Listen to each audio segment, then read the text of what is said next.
Well, hello, class. Hello. Welcome in. Welcome. Take your seats. Hope everybody's excited. I know that this is a elective, so I understand that perhaps not everybody will be attending today's lecture, and I understand that. But don't worry. For those of you who took such a compulsory class, I have a very, very special surprise for you at the end. That said, I am very nervous about it. It does have to do with today's subject. And once again, I thank you for joining me for today's class. I'm going to very quickly take roll call. JR Time, thank you for thank you for being present. Nita, thank you. Jim, thank you. Cookie, thank you. Matt, thank you. Drake, thank you. Ria, thank you. Sunny, thank you. Delta, thank you. Starlight, thank you. Thank you for joining class today. I hope that everybody is... Thank you for the salute. I hope that everybody is prepared. Music's a bit loud.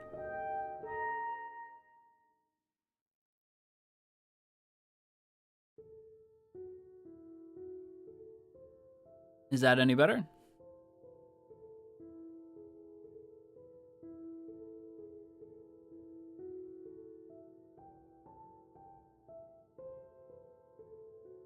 Perfect.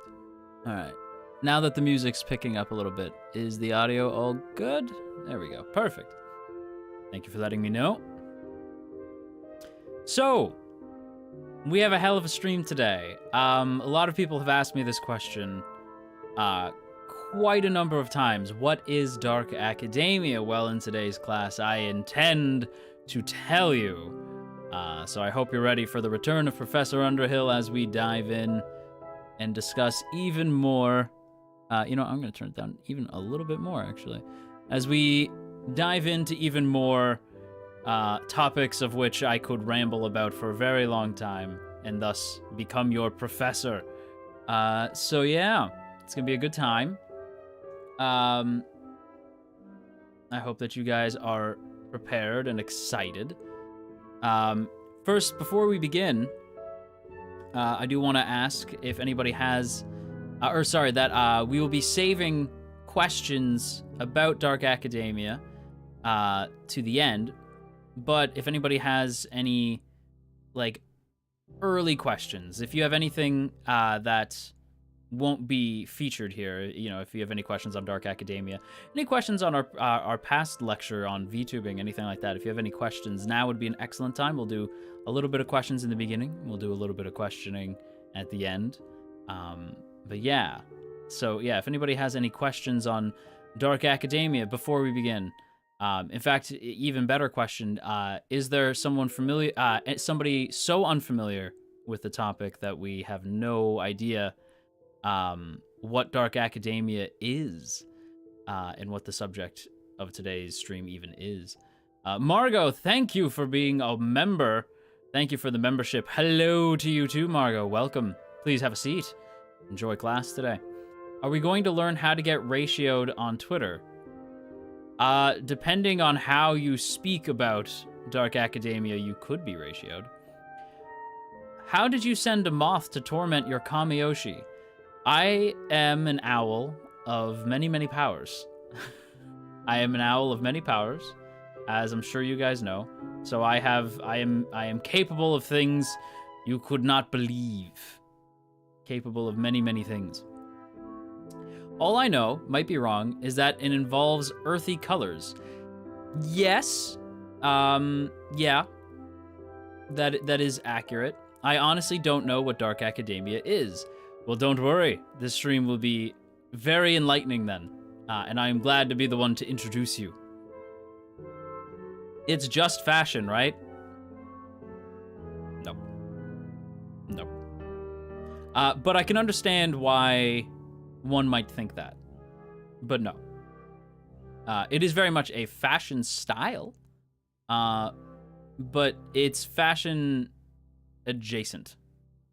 It's not really we won't really be going too far into the fashion element of it today.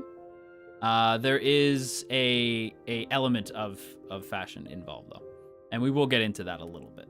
Again, this is 101, so this is just covering sort of a broad spectrum. We're not really going to zero in on any one particular element yet.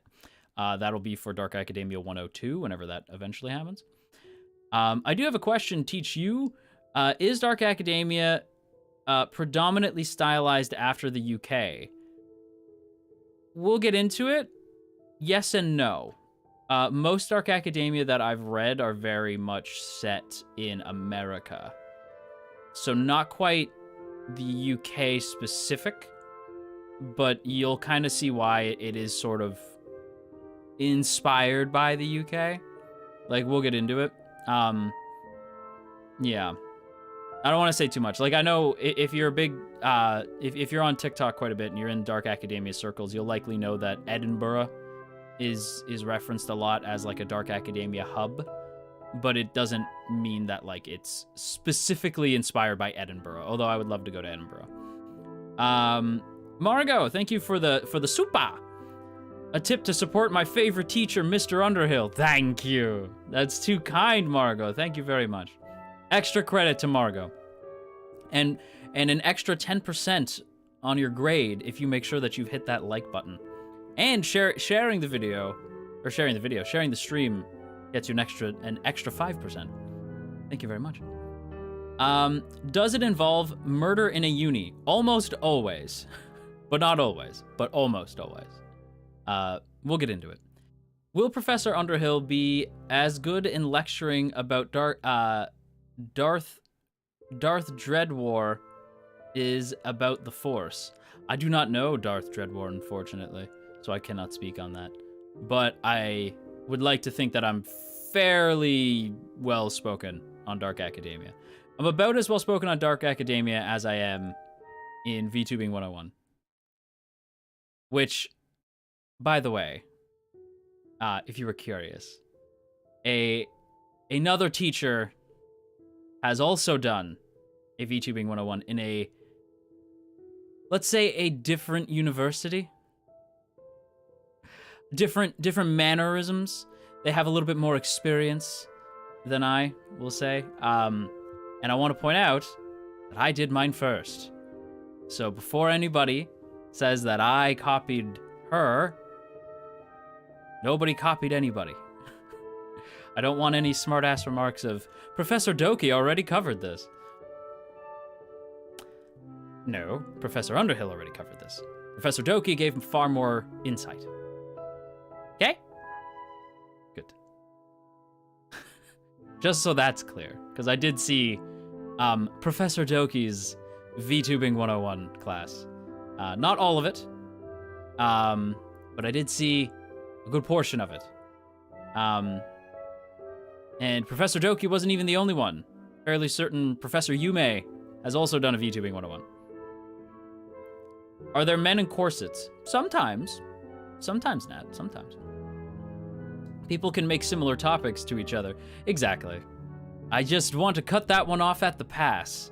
Because while you, my lovely students, are smart enough to discern that difference, not everyone is. I have been on the receiving end of some very lovely comments from a certain professor's students already. So I don't feel like having that repeat. So I'd rather cut that one off at the pass. She sounds like a Sonic fan. Is Dark Academia basically teaches stuff like dark magic, or is it not always needed? Magic is... Alright, so... Magic isn't inherent to Dark Academia. In fact, I'd say it's kind of rare to see a story involving Dark Academia with magic. Not always present. That is a good question, though. That could be part of, like, going into, like, Dark Academia 102 in a future class, because it's worth talking about why... I think there's a stigmatism with the word dark in Dark Academia. People get confused on, like, what that means. It doesn't always mean, like, dark magic.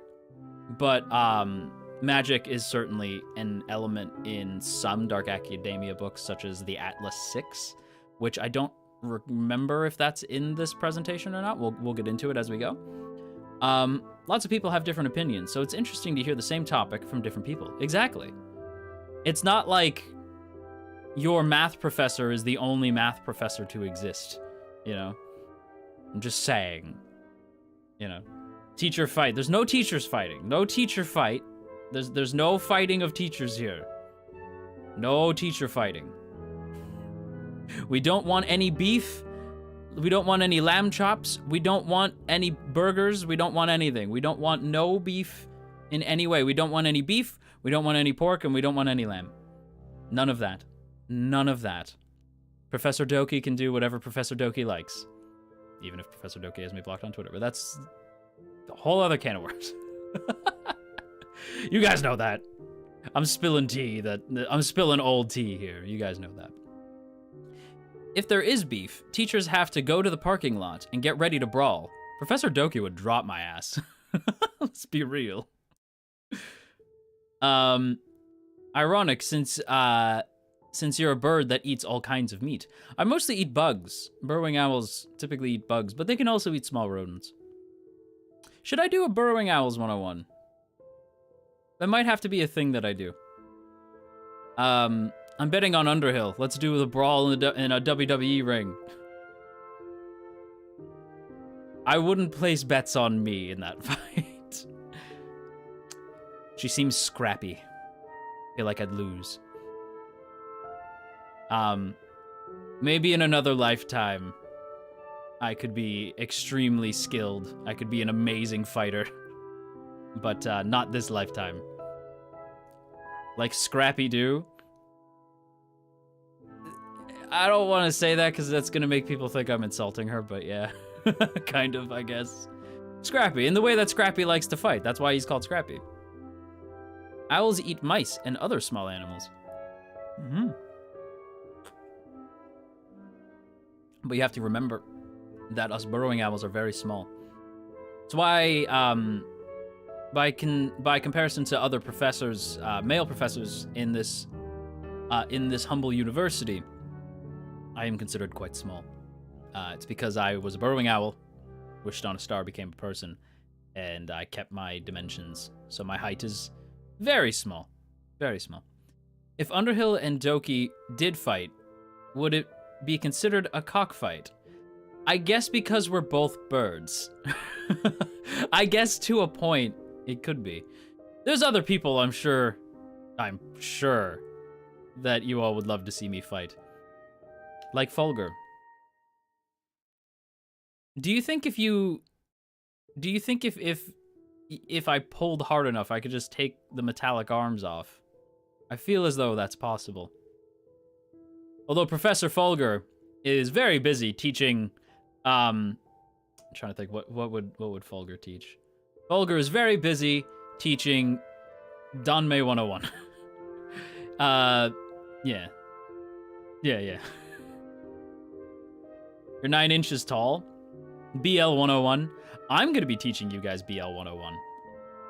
I'm your professor for BL 101. I suppose there could be 2 teachers who teach the same thing.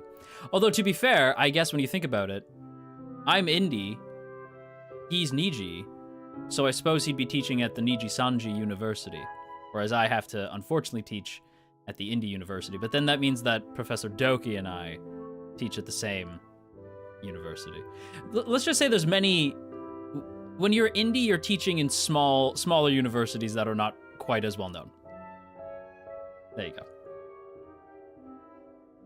Not only am I doing BL 101, I'm also doing Shipping 101, and Shipping 101, I already know what I'm going to do, and Shipping 102 is going to be about shipping VTubers. I believe that's actually our next course, is Shipping 101, and then we're going to cycle back to VTubing 102, Shipping 102. It's going to be a good time. Vivi, thank you for the gifted membership. Thank you for gifting a fellow student a membership. Thank you. Indie 101, stand proud. You're the honored one. Thank you. What about Yuri 101? What I might do is, instead of BL 101, like, I might do BL GL 101, like both. Because there's a lot of crossover between the two. They're not one-to-one the same, but they are very similar. Ah, yes. NIJU, Indie Community College. I want to teach at a university. I want to teach at a community college. I'm Indie University, not Indie Community College. Everyone else could be a community college. We are in a university. Indie U. We're at Indie U right now. You are students with me at Indie U. Okay. I don't want to spend too much of the first little bit rambling. We'll do opening Q&A for perhaps another 3 to 5 minutes, and then we'll jump into the presentation. Underhill, nah, I'll teach. Yeah, nah, I'll do my own teaching. Nah, I'll teach my own way. I only teach free. Oh, actually, now that I think about it, it's funny that we're talking about teaching, because that's going to come up in a little bit. And I only teach free is also going to be a thing that comes up later. Yeah, so I'm at VTuber Academy and Indie U, the best of both worlds. Let's go. Let's go. I'd love a Yuri 101 class, to be honest. Lately, I've noticed that there isn't much good Yuri stuff, only BL. I have also noticed that.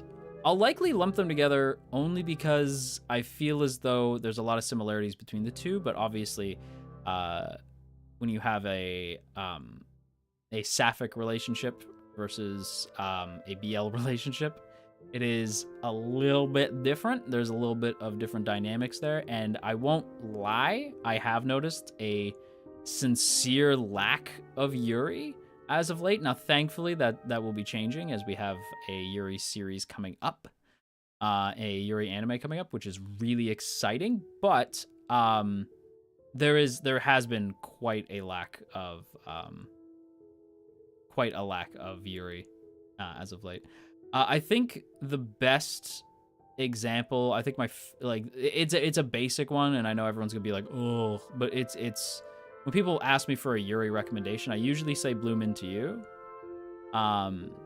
Just because the main character at first was very ace-coded, which I really enjoyed. But as the series goes on, that's not quite the case. But they could be demi-coded. Like the normal anime, good Yuri needs to marinate, 100%. You guys missing out on some recent Yuri manga, but those are kind of sad. Bloom Into You is awesome. It's very good. We will eventually dive into Bloom Into You and all that stuff in our eventual BLGL conversation. I believe that BL stuff has more profit and demographic. Yeah, I suppose. I can definitely see that argument. Vivi, thank you for the super. Professor Underhill, is Dark Academia edgy? Yes, but not in the way that you think. It's not edgy as in like... It's not like Shadow the Hedgehog edgy. It's more of...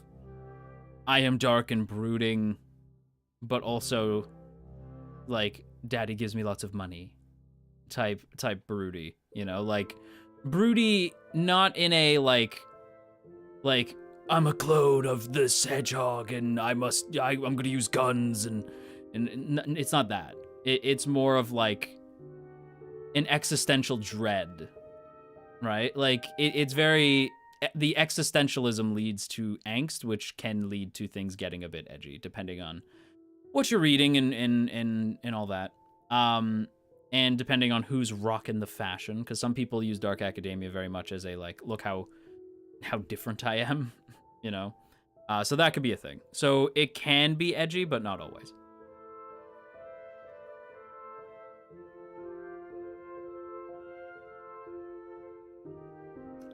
That's a good question, though, Vivi. Would the current Magical Girl anime count as a type of Yuri, or should we not touch that? Depends. Because there is going to be a section of that stream. Should have done that stream today, given how much we're talking about it. There is a section of that stream that will be BL GL adjacent. A lot of you are Fujoshi and Fudanshi, such as myself.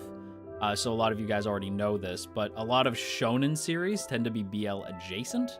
Not even on purpose, just by the nature of the way that men write their shonen stories. It's just kind of how it is. Yeah. It's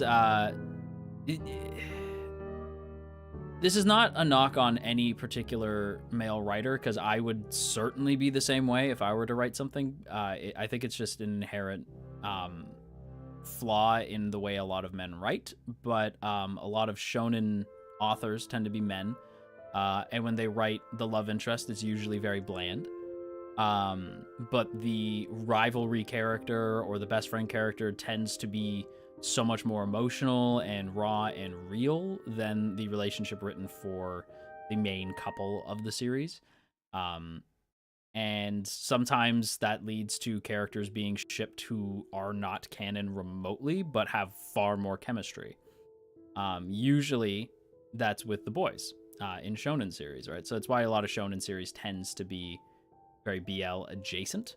I'm thinking of stuff like Free, Banana Fish, although those were both written by women. I believe they were written by women. I could be wrong on that. But that also leads to series like Haikyuu. That leads to series like My Hero Academia, Naruto, even Dragon Ball to an extent. Yeah. So, not Dark Academia related, but did you see the trailer for Blue Box? Also, the Blue Box is real. Yes, if you don't know, Blue Box is my favorite. Blue Box is my favorite of the modern Shonen Jump series, and I think it has the potential to be Shonen's response to Fruits Basket. And if you know how much I love Fruits Basket, that's very big praise. Your thoughts on why DA is popular? Is it a counterculture view? Wait, what? Is it a counterculture view on? Wait, what? I hate this little like emoji thing on the bottom right of the chat box because I can never fully read. Is it counterculture view on stifled Japan? When you say DA, are you referring to Dark Academia? Because Dark Academia has very little to do with Japan. I would argue that Dark Academia has almost nothing to do with Japan. Dark Academia is a very Western genre. It has very, very little to do with Japan. I don't know if I would necessarily say that it's not even counterculture to Japan. I think Japan would probably vibe with Dark Academia given a lot of the nature of the genre. So I wouldn't say that. I wouldn't say that. I would say that it's very popular right now because it was a bit of escapism. It was very popular during the Panorama era of our lives, but it slowly built up steam on Tumblr back in the day. And I think it's just there's a certain aesthetic. Like it just hits a certain vibe if you were like a bookworm growing up. If you were a more academic type, it really resonated with you. I think it's less about any one particular like moment resonating and being like, this is cool. Like it's more of just if you were this kid growing up, you very much vibed with the aesthetic. Was it Banana Fish a shoujo? I remember seeing it in Animerica extra copies I stumbled across in a comic shop. I believe it was published in... I forget the story of Banana Fish, but it's not really a shonen or a shoujo. It's kind of its own thing. The demographic isn't quite right. I'll say that. Yeah, for Banana Fish. The demographic's kind of all over the place for Banana Fish. I get what you mean. Some guys / girl writers fall flat writing about guys or girls. It's true. It can be hard to write for an experience that you've not had, you know. If you're a man writing about a woman, it can be very hard. If you're a woman writing about a man, it can be really hard. If you're either one writing about an NB individual or a trans individual, it can be very hard because that's not your lived experience, right? So it can be hard writing for other genders. So I never really give people flack on that. Writing people is hard. Writing people in general is very difficult. So with that little portion out of the way, I thank you all so much for joining me For class today, we are going to get into our lecture now, so I hope that you all have your notebooks out, got your pens ready. There will be a test at the end. There will be a Q&A section at the end as well. There won't actually be a test, don't worry. There's no test. But there will be a Q&A section. Afterwards, once I've kind of delved into things, if you have any questions about anything that I might have missed, anything that you might be curious about after we go through the lecture, you can let me know at the end. Are we allowed to use a calculator for this exam? Yes. Yes, you may. I'm not a jerk. Can I borrow a pencil? Of course you can. And don't forget to stick around to the very end, because I have a very big surprise for you. It does involve Dark Academia, is what I'll say, but it's not quite what you think. It is a very big surprise. So, yeah. I need you guys to stick with me. You are allowed to talk about what you see at the end. I will say that this isn't like you had to be here. If you want to talk about it, you can. But this is a special gift for those of you who decided to tag along for what some might consider a compulsory class, aka a stream that they probably didn't want to attend. So yeah, you will get a gift. I'm ready for my dropped eraser meet cute. Yeah, this is not that type of academia story, but those are also good too. Light academia is actually a whole other subgenre and is very dropped my eraser, met love of my life type story, type stories, I should say. Yeah, let's go ahead and get into the lecture.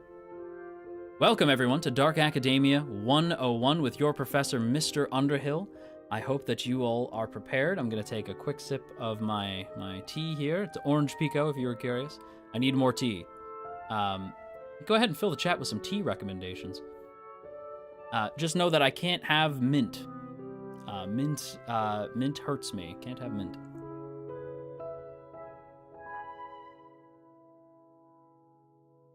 Just in time for class. You are just in time for class up. Welcome. All right. And so, let us begin. Not a tea drinker, but I hear Jasmine's good. Jasmine is very good. Jasmine is very good. The tea. Not the Twitter user, although Jasmine on Twitter is also very cool.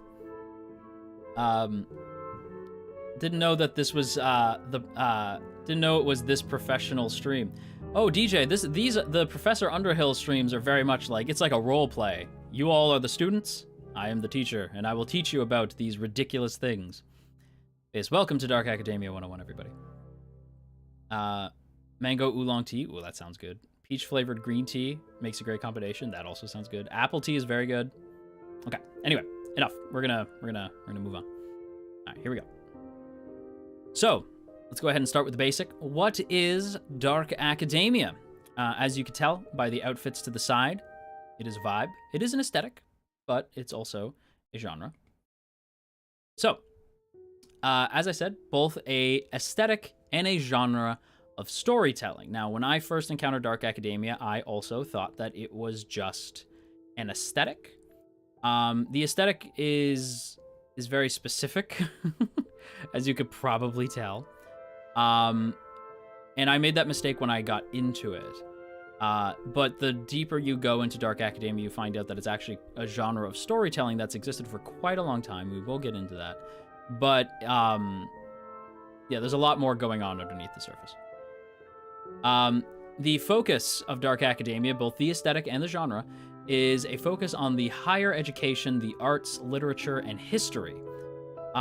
So essentially, higher education, think university, and like Gothic university, right? Like think old money university. When you think the arts, think Shakespeare. When you think literature, we're thinking like classic lit, right?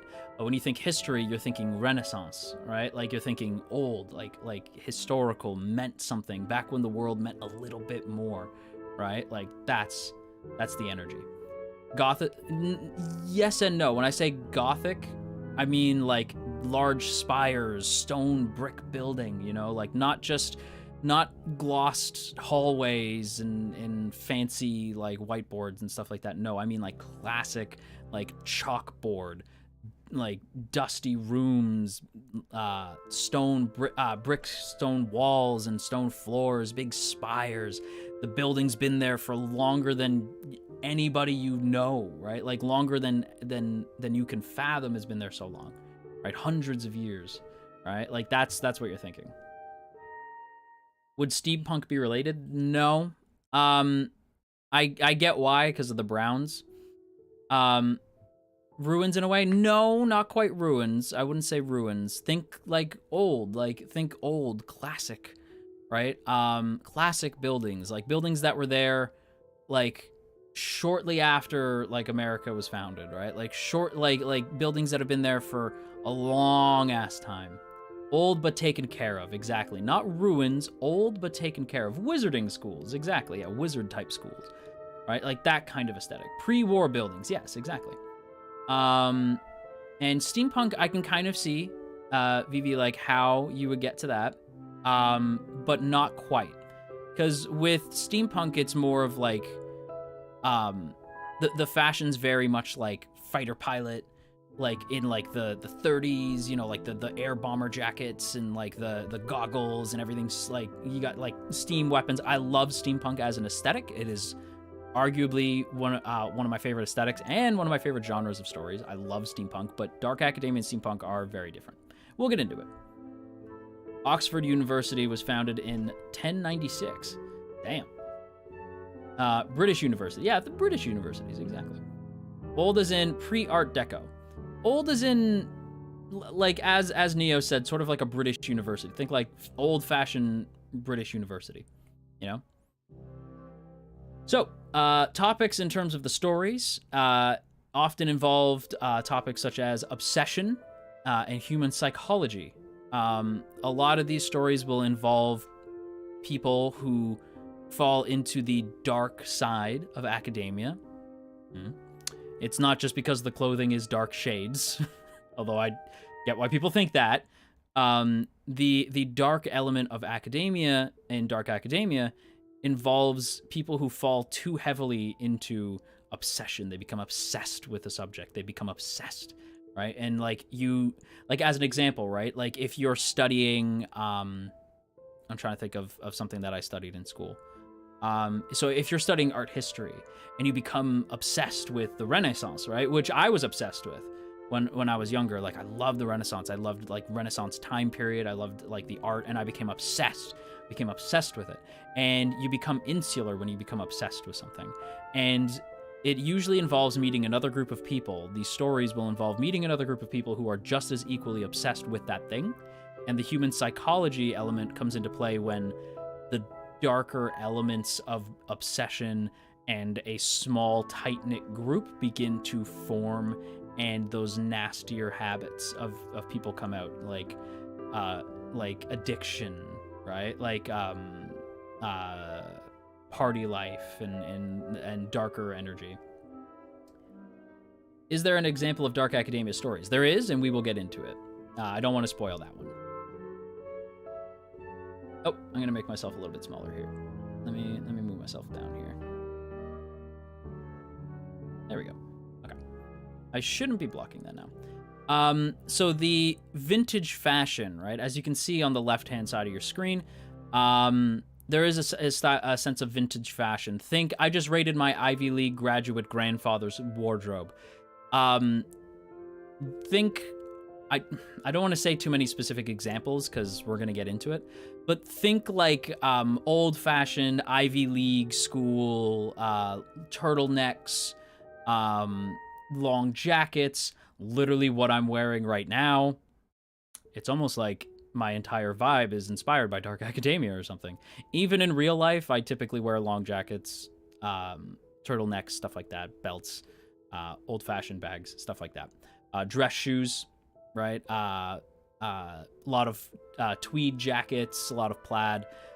This style, if you are a man or a woman who rocks this style, just know that I find you incredibly attractive. Just know that you are so fine to me.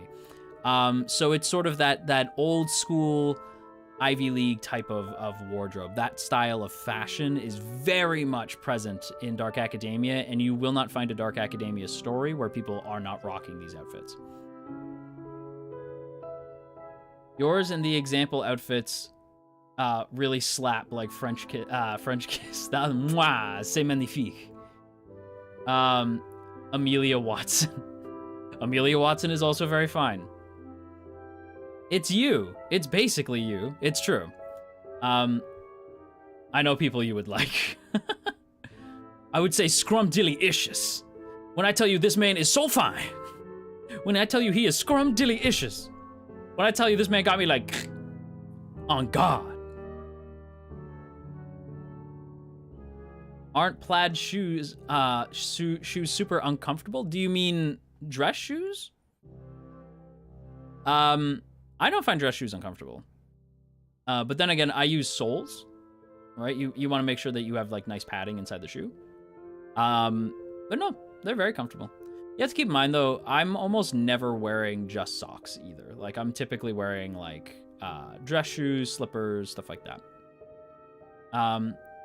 Does give me those vibes where you belong in a cafe. Yes, actually, yes. A lot of people don't even really vibe with the genre, but they like the style because they like dressing up for the cafe to go, you know, they go to their local cafe, they look like this, right? Yeah. A good set of shoals and you're set right. Exactly. All right, next line here.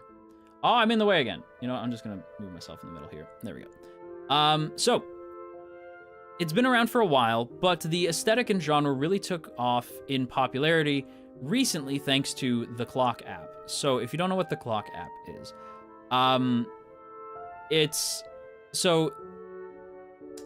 I'd say around pandemic time is when Dark Academia really began to take off on TikTok. Clock app.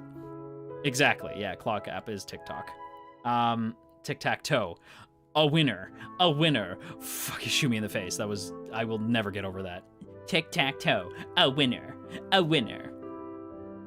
There should be an age limit to being in Congress, I'm just saying. Anyway, politics aside.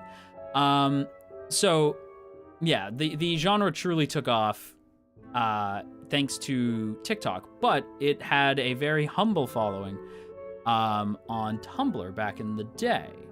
And this was because of a couple certain books that did begin to kind of be spoken about as like, these books have a lot in common, these books have a lot in common, but it really like manifested with TikTok. It wasn't TikTok who came up with Dark Academia, like the subject and like the title of Dark Academia. I believe that was still Tumblr, but it really formed itself and books began to be pulled into the Dark Academia subgenre thanks to TikTok. Actually, a lot of book readers now, especially Zoomers, typically get their book recommendations from TikTok, believe it or not, including me. A lot of books that I read because I saw a book talk person talk about it, and book talk is where I spend a lot of my time. So, yeah. So a lot of people began to like resonate and pull books and styles and genres into Dark Academia. I love book talk. I'm a big book talk guy. And yeah, so I would say it was TikTok who kind of popularized it, and there's a reason why you're starting to see a lot of books come out that are Dark Academia themed. And there's also some films that have been coming out that are Dark Academia themed. You could argue that Oppenheimer has like Dark Academia energy, or not Oppenheimer, The Imitation Game has Dark Academia like energy. And as well as a couple other films that we'll get into. But it's been around for a while, and you'll see it more. Now that I've begun to explain it, you're going to start noticing it in places. Next slide. So I'm going to move over here for just a second so you guys can take a look. The Dark Academia vibe. So as you can see by these absolute specimens on to my left, but your right of the screen. This is the vibe. When I say something is very Dark Academia coded, when I say something is very Dark Academia, this is what I'm talking about, right? Classic libraries with like The books are old and worn, but they're still good. You can sit there and you can smell that old book smell, right? You walk into the to a room and you see a group of young men there, like, or old men, depending, right? Depending on what shenanigans you find yourself getting into. You find a group of men there with tweed jackets, and they're discussing something hushed and secret, and when you walk in, they suddenly go quiet, right? The library, where you're studying for your exam, and you see that girl across the way who you've been kind of side-eyeing in class. She's kind of pretty, you kind of like her, but she seems distressed as she's reading through a book very quickly. And she stops when she sees you. Right? Like, that's sort of like, ooh, what's going on here? What's this? Right? Secrets. Old secrets, right? Like, that's kind of the vibe. Like, something mysterious about this place. It's old, and everywhere that's old has secrets. Things that have happened that maybe you shouldn't talk about, right? Like, that kind of energy. That's the dark academia vibe. There's a mysterious energy in the air. There's a sense that you are a small part of a much larger picture, right? Them private school outfits, yes, it's very, very classy. Very classy. When someone says they're stacked, they're talking about a pile of books. Yes, in this world, yes. I don't know if it's just me, but I feel like suits and turtlenecks are different fashion. I feel like suits and turtlenecks are different fashion-wise. I am confused as to what you mean. What do you mean when you say they're different fashion-wise? So, like, Cthulhu mythos. A lot of Cthulhu mythos can very easily slide into dark academia. You have to keep in mind that dark academia is typically set in a university or in some way involves academia, right? Like, it has to be a not necessarily spooky, but a darker story that typically involves academia in some way, right? So old money, rich nerds that are probably haters. Got it, thanks. I'm glad you said that. We're gonna get into that, and I can't tell you just how wrong you are. But we will get into it. Secret academic societies that hold weird rituals. That is points to probs no one. That is very accurate. A lot of dark academia stories are secret academic societies that hold weird rituals. All right. I thought more so it was turtlenecks and similar outfits. Well, a lot of people, you have to keep in mind, you're not going to wear a suit all the time, right? A turtleneck would be casual wear to a lot of these characters that we'll see in these stories. Reminds me of Professor Layton. I don't want to say too much on Professor Layton, but we will get into Professor Layton later.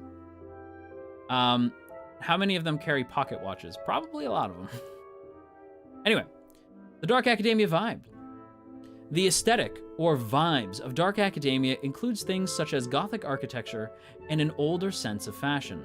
Think studying in the university's library during a rainstorm in the 1940s type of energy, right? Like, you're studying in your university's old library. Everything's like hasn't changed. This library has not changed since the 1940s. You're dressed as though it's the 1940s. You're stressing out about an exam when you notice something very odd in the background, right? There's an odd vibe in the air. That's kind of the dark academia vibe, right? Very old, very mysterious, right? Very classic, you know. Now, not every dark academia is necessarily a mystery. I will say that. But we'll get into that. Pocket watches and monocles is a must to own. You gotta have at least one pocket watch. Monocles are a little bit much, in my opinion, but you gotta have at least one pocket watch.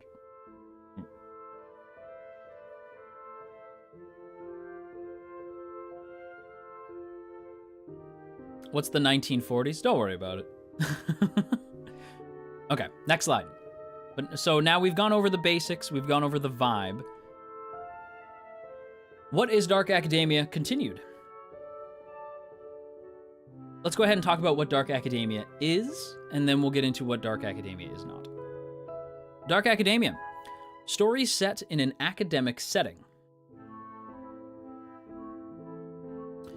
So these can be, this could be a university, this can be a college, this can be, I've been seeing modern examples of even some dark academia stories being set in high school, right? As long as, I've seen some even set outside of school, right? Outside of the academic setting, like I've seen it involving academic topics, right? But set in like the workplace. So it's possible to set it outside of a dark academia setting, but academia still has to play a role in what is happening. Typically features unaliving mysteries, is what we'll call it, or secret societies.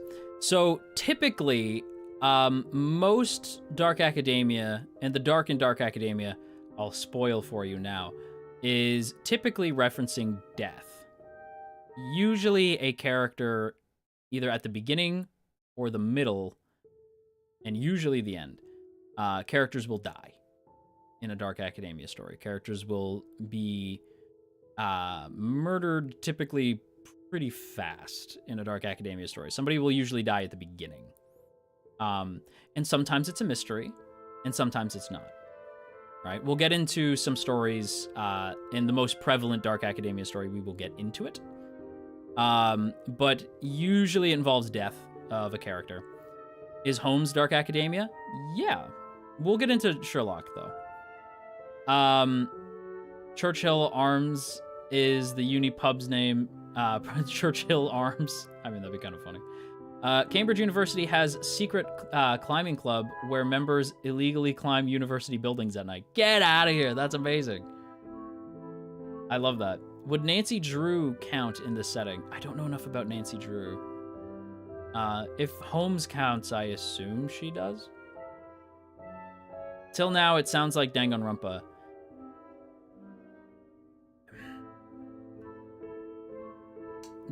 I can understand why you would think that. Anyway, the other element, right? Secret societies, right? So we're talking, like a group of people who are, I think she fits in a lot of ways. Nancy, and so Nancy's close. Okay, so that's good to know. So Nancy Drew, right? Sounds like a cult. Usually cults not full on into cult territory, but usually starts off as like, oh, it's a group of friends who are very close, right? Like, group of friends, they're very close, they all get along. But they're very tight-knit, and nobody really talks to anybody outside, right?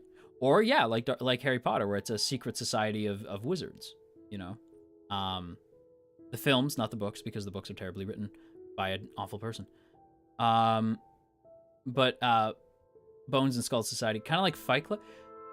Yeah, kinda.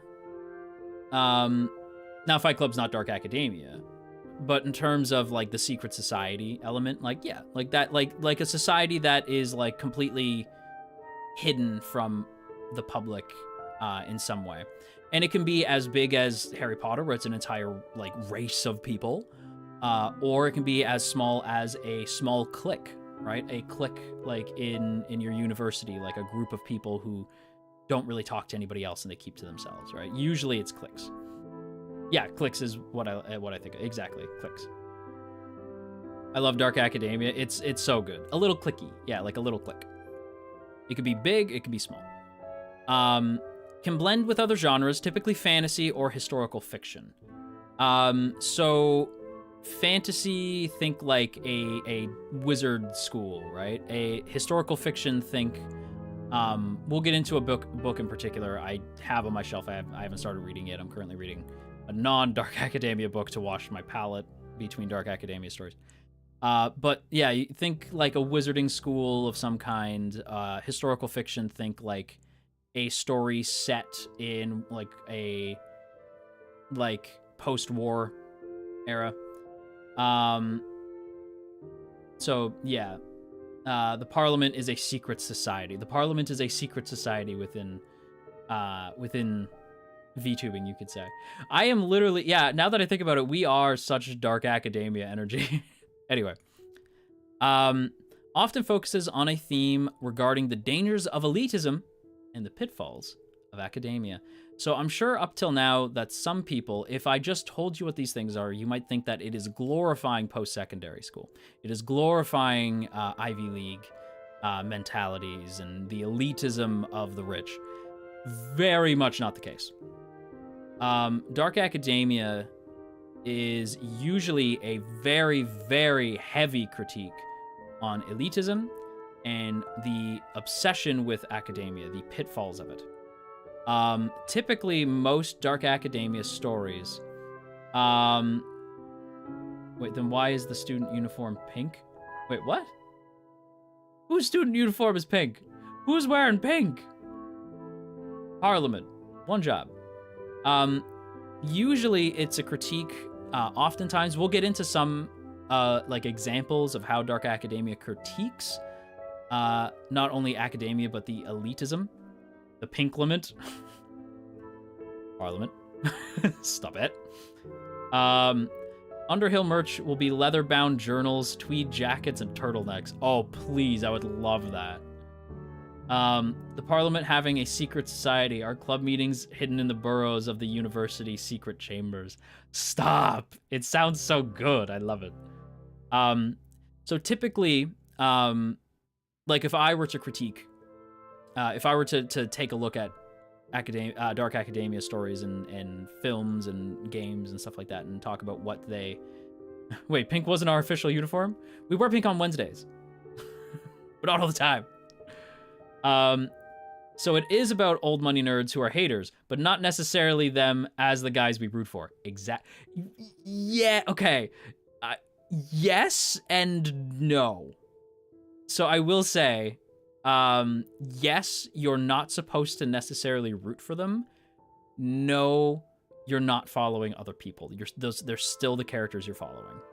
Typically, dark academia, as I said, because it involves mystery and secret societies and the dangers of elitism, most, if not every single dark academia story I've read involves an outsider joining the elite to some degree, falling into a secret society of elite people that they cannot relate to, right? And falling into the same obsession, the same psychological warfare that the elite use against other people. See, the thing, Cookie, is that Ouran High School Host Club kind of is dark academia. I'm not gonna lie to you. It kind of is. I won't lie. It is a little dark academia coded. It's set in an Ivy League school. A outsider joins an elite group of an elite society that is secret and not secret, but sequestered from the rest of the community. There is the like this sort of element of dark academia to Ouran High School Host Club, but I would argue that it's not quite that. Yeah, exactly. It's more light academia, which is a genre of story. It's a little bit more obscure than dark. But I would say Ouran leans more to light academia, right? But there is elements that overlap, yes. Which is funny to think about. Anime club in school equals dark academia.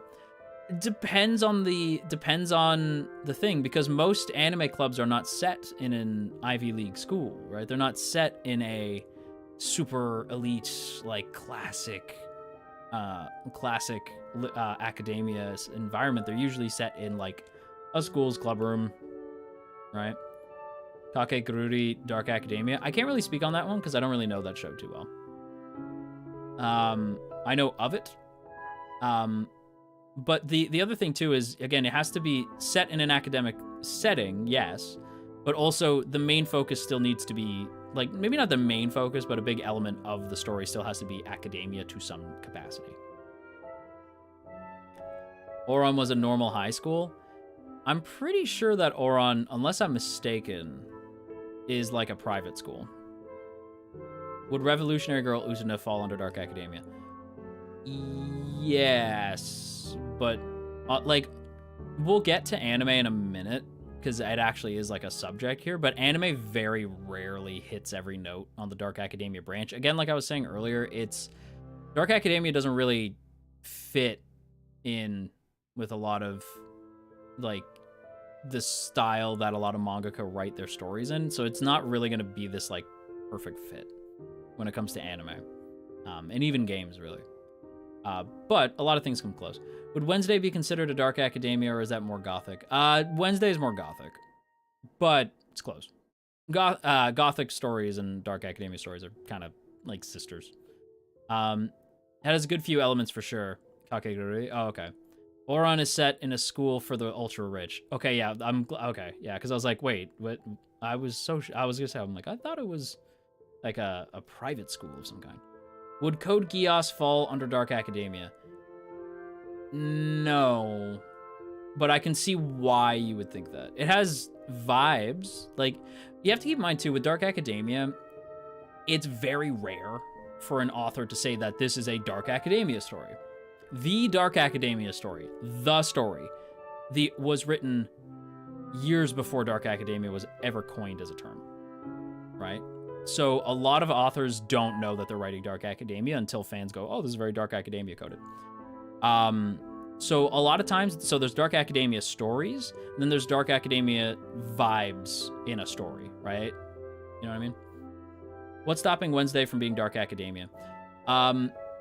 Okay, so I don't know much about Wednesday the show. I know Wednesday the character. Wednesday and the Addams family are gothic characters. Dark Academia implies less like... Dark Academia is not necessarily gothic. The buildings are gothic, but the people are not. Whereas in the Addams family, those are gothic characters. Wednesday doesn't strike me as like a Dark Academia type. She's a goth girl, you know? And I get that a lot of this is semantics, right? Anyway, we should move on. What Dark Academia is not, because Dark Academia, if you don't know, has a very bad rap depending on who you're talking to. The glorification of post-secondary. If I see one more YouTuber, it's always YouTubers. It's very rarely TikTokers. It's my own people. It really do be your own people. It's millennials being incredibly sensitive. But it's a lot of Zoomers have been like, no, that is not what this is. It is not the glorification of post-secondary. It is not the glorification of the elite, and it is not the glorification of any of these douchebags at the top of the food chain. It is post-secondary school is built to be elite by its very nature. The fact that you have to pay to get in is, by its nature, elitism. Full stop. Post-secondary should be free for anybody, in my opinion. Post-secondary is college, university, or community colleges. Anything post-secondary school, right? Any education post-secondary.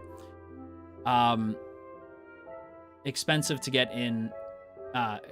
Expensive to get in Dark Academia, depending on the country. Yes. Isn't that free almost everywhere?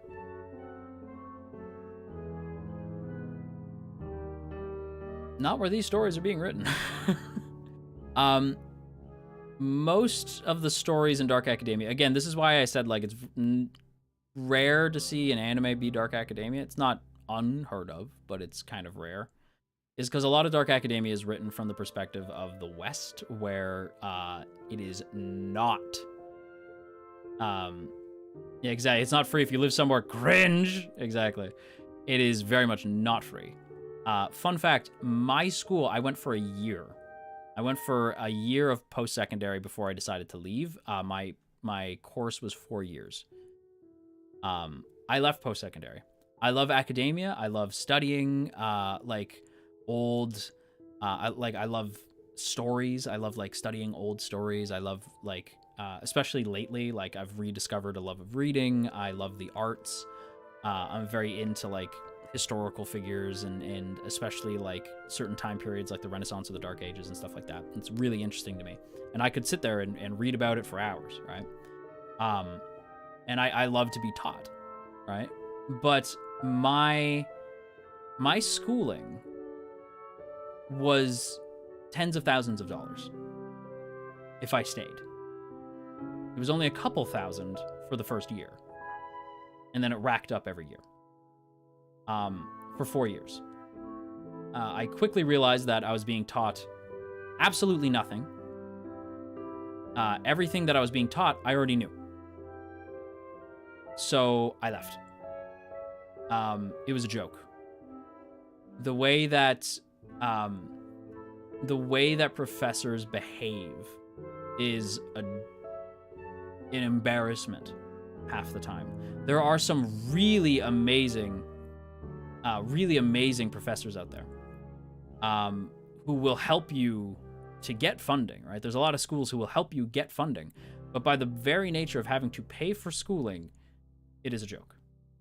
And it is inherently elitist because it means that only, as an example, you want to go to Harvard, well, you better have a rich daddy who can pay for it because otherwise you got to get a scholarship or you're toast and you're not getting in.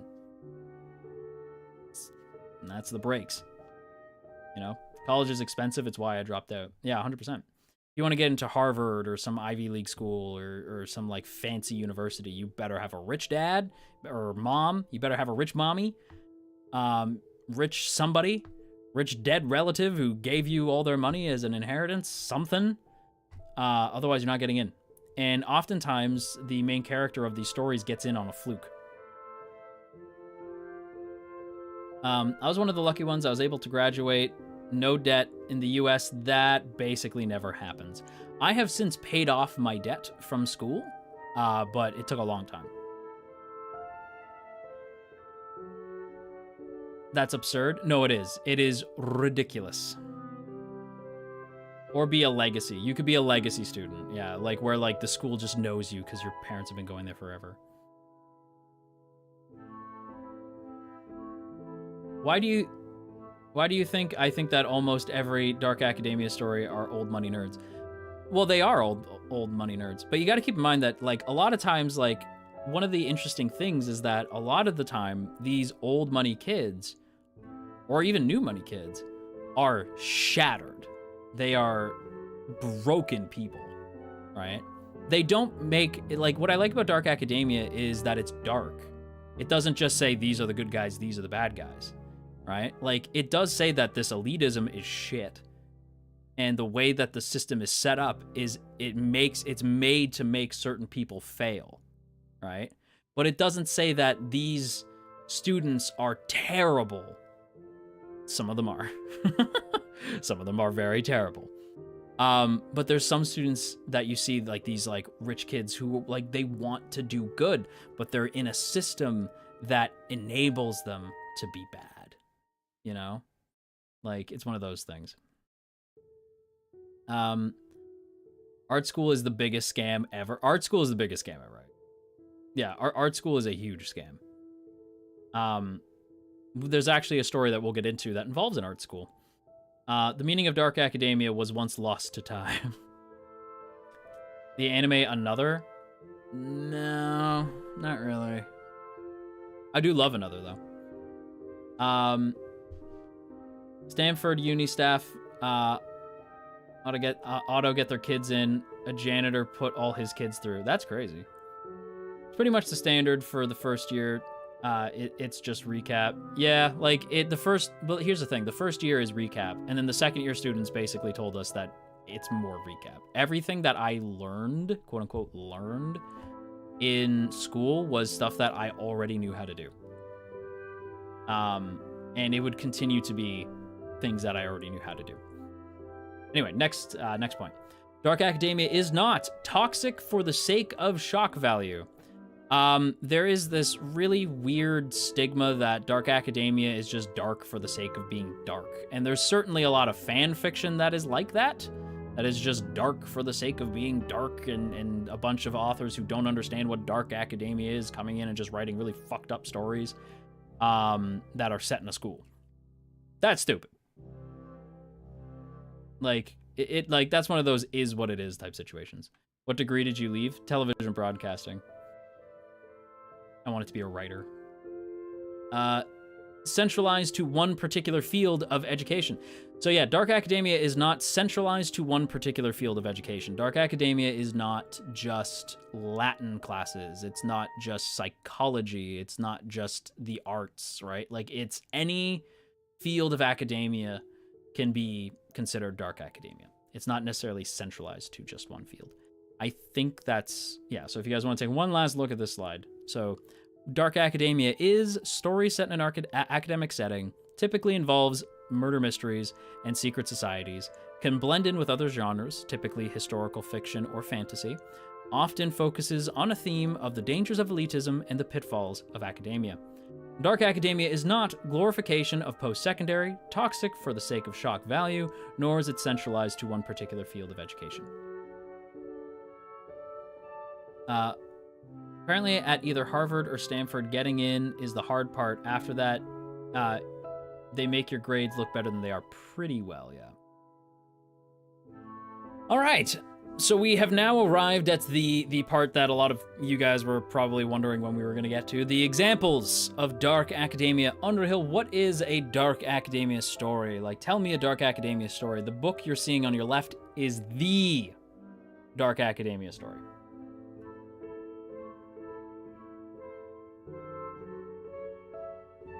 Books. Typically, dark academia can be found in books. This is like the main genre that it tends to be found in.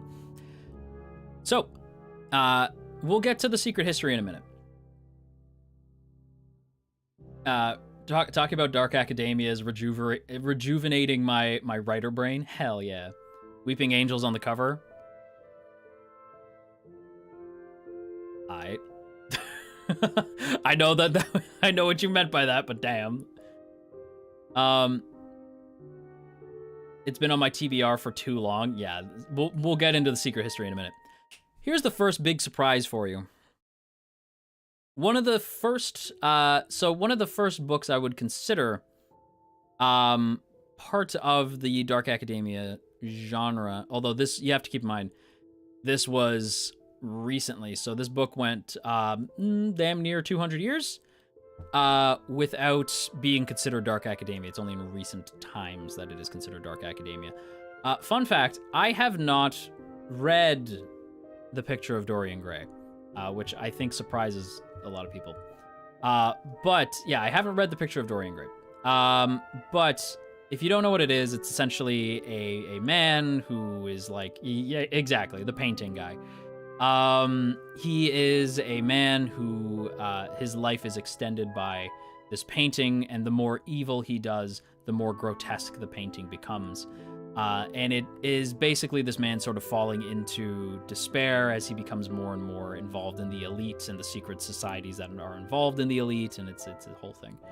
But yeah, so dark academia can stretch back to books that might not have, again, as I said earlier, are not inherently written to be dark academia. I would have never considered Dorian Gray to be dark academia, but I can kind of see it now. Yeah, exactly. I was surprised as well, because I didn't know, right? Because again, I haven't read it. So I was like, oh, really? Interesting. But yeah, a lot of Book Talk considers, Book Talk and a lot of just readers in general, on like Goodreads and stuff like that, consider The Picture of Dorian Gray to be dark academia. And from what I understand, it's a breezy read too. Like it's short, it's easy to read, like in terms of just the prose. So that's kind of cool. Reminds me of people who thought that they could extend their life by bathing in human blood. Yeah, but this is true though. But this guy can actually does extend his life through a painting. Like in this story, it's legit, but typically, yeah. Okay, let's talk about it. The Secret History by Donna Tartt. This is the dark academia story. When people are talking about dark academia, they are typically referencing The Secret History. The Secret History has never received a film adaptation, never received a TV adaptation, and I pray to God that it never does, because they would ruin it. The Dark Academia vibes that we see today come from The Secret History. A longing for the past despite all the costs, right? Like, a longing for the past is the whole crux of The Secret History. I will now give you a spoiler-free, and keep in mind what I'm about to say is spoiler-free, so don't get mad at me, synopsis of The Secret History. You need to read it, because I will eventually do a Dark Academia 102, The Secret History, where we just talk about The Secret History. Because this is the book, right? Disney rubbing their hands in the distance. They would never touch this. Yeah, losing oneself and getting lost in the past. Exactly. As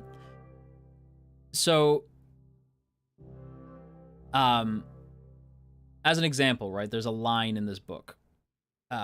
Just to give you an idea of, like, how pretentious the characters in this story are. There is a line where Julian, their teacher, says, "Beauty is terror," right? Whatever we find beautiful, we run from it. Beauty is terror, right? Like, they're obnoxiously academic. And so The Secret History is about a man named Richard who goes to... Where does he go? I forget the name of the school he goes to. He goes to this school that his parents couldn't afford, but he ended up getting through on, like, thanks to grants and stuff like that. And he wants to learn Latin. Now, the only class that teaches Latin is this class run by this dude named Julian Moore. Julian only teaches to 6 students, and he's very selective about who is and is not allowed to join the Latin class. And the Latin class are the most dark academia people you can imagine, right?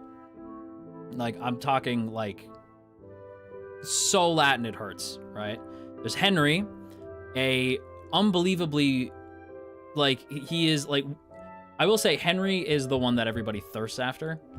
Then there is Bunny, who is the worst.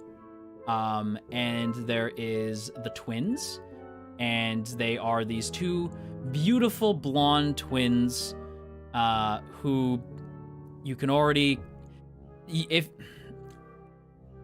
you're a fan of Ouran High School Host Club, this is slowly starting to sound kind of familiar. Oh, this person from outside joins this secret society where there's, like, the annoying loud blonde one. There's the twins who are beautiful. There's the book smart one who's, like, super quiet and standoffish and is secretly the one in charge of everything. There's... It's starting to sound a little bit familiar, right? And there is... why am I forgetting? I'm forgetting character names. If you know me, like, you know that I have a hard time remembering characters' names. And he's my favorite character, and I've forgotten his name. Hang on, let me pull it up. I can't believe I've forgotten his name. 1 second. The Secret History. Forgive your professor. He has a shit memory. Favorite character. Forgot his name. Unbelievable. Charles and Camilla are the twins, for the record. Because I realized I didn't say it. Francis Abernathy. That's his name. Francis Abernathy is the posh one. He's the flamboyant gay one. Like bi, gay. He's the one who makes you question. And so yeah, it's about this secret Latin club. It's really hard to get into. Richard works his way in, and I'm trying to remember the opening line. I will recite to you the opening lines of the book, if I can remember them. The snow on the ground was melting. and Bunny had been dead for several days before we began to, or Bunny's body had been found for several days before we began to realize the gravity of our situation. So yeah, the secret history opens with Richard talking about how the group is going to kill Bunny, or that the group has killed Bunny, one of the members of the Latin Club. And the book then works its way back to Richard joining the secret Latin Club, all the way up to Bunny's death, and then the aftermath of what happens. Right? So that's the whole pitch for the book. Gay or European? Yeah, that's Francis Abernathy. Gay or European? So yeah, that's the pitch of the secret history. It's the secret, like, you're trying to figure out like why they would kill Bunny, how they killed Bunny, and what secrets did Bunny know that made them kill him. That's the secret history, right? Another book that essentially is a response to the secret history would come out damn near 15 years later. And that is a book by the name of If We Were Villains. This is another story where the book opens with our main character talking about how they just served about 10 years for the supposed death of one of their classmates. This book is about Shakespeare students. They are they are going to an art school where they are training to be artistes, but not artistes of any particular, like not artistes of the paint type variety, but artistes in the sense of they are all trying to be actors, and they are all Shakespeare fanatics, and they talk in Shakespeare quotes, and it's really obnoxious, but you just can't help but be pulled into it. So that's if I couldn't consider two books the real boom of dark academia, it's The Secret History, but also If We Were Villains, because a lot of people were saying If We Were Villains is basically the response to the call of Secret History, because If We Were Villains has a lot of energy that is very similar to The Secret History. I will say that if you want to get into dark academia, you really need to read The Secret History first. You can listen to the audiobook. The audiobook is actually read by Donna Tartt. So that's actually how she imagines the characters sounding. And her voice, some people find Donna Tartt's voice a little bit obnoxious. I think it's perfect for the story being told. I love Donna Tartt. I think she's just the best. I think she's fantastic. She's only really written a handful of books. She's written The Secret History, and she's written The Goldfinch, and I think she's written another fairly popular book. But yeah, If We Were Villains comes out, and this is when people are like, oh, this is like a thing. I wouldn't say that it's necessarily If We Were Villains was like the spark, or like if it was like the first ember, but it was the spark that lit the whole thing, right? Like it's the last straw that made everyone go like, okay, this is like a thing, right? So read Secret History, then read If We Were Villains. Secret History has moments where you're like, oh my God, what is happening, right? Like where you might get frustrated with it at times. I know that there's a portion in the middle where I started to get a little frustrated with it, but that's because you're supposed to feel frustrated with it because the characters are frustrating people. So you're supposed to feel a little angry. If We Were Villains is much faster paced and a much more like engaging book, but you kind of have to read The Secret History first. Otherwise, If We Were Villains will not hit nearly as hard. Because If We Were Villains responds to a lot of things in The Secret History. So yes, I do think you have to read If We Were Villains first. But these two books are essentially what kickstarted dark academia as a genre. That leads us nicely to Babel, which is a book that is sitting on my desk. It is historical fiction. Babel actually involves a little bit of magic. So Babel is a story about this boy who is taken to this secret society. When I say taken, I mean taken to this secret school where they essentially, it's one of the most unique magic systems I've ever heard of, right? So let's say I say the word toaster. No, I say the word, toaster, right? And you say the word toaster in like German or something, right? You then write those words down onto a silver brick, I believe. Like you got to stick with me. It's a little bit intense, right? So the magic in Babel comes from the hidden meaning between two words of different languages, right? So the words of different languages are the things that give you fire. Like they're the things that, like, say if you said fire, right, in one language, and then you said like fire in another language, and you mix them together, whatever the middle meaning is the thing that is written on that silver, like on that silver stone. You use it and you can shoot fire, right? Little spark that led to a bonfire, exactly. Babel kind of sounds like fate. Babel is a little bit like fate, a little bit. Also, another good example of Dark Academia is a book by the name of This Is How We End Things. I will say the reason why I put This Is How We End Things on here is because This Is How We End Things involves something, and like an element that, funny enough, is not typically involved in these stories, despite how often mysteries are involved, and that is the police. One of the main characters in This Is How We End Things is a cop investigating the murder of a student on this campus. And that's not normal.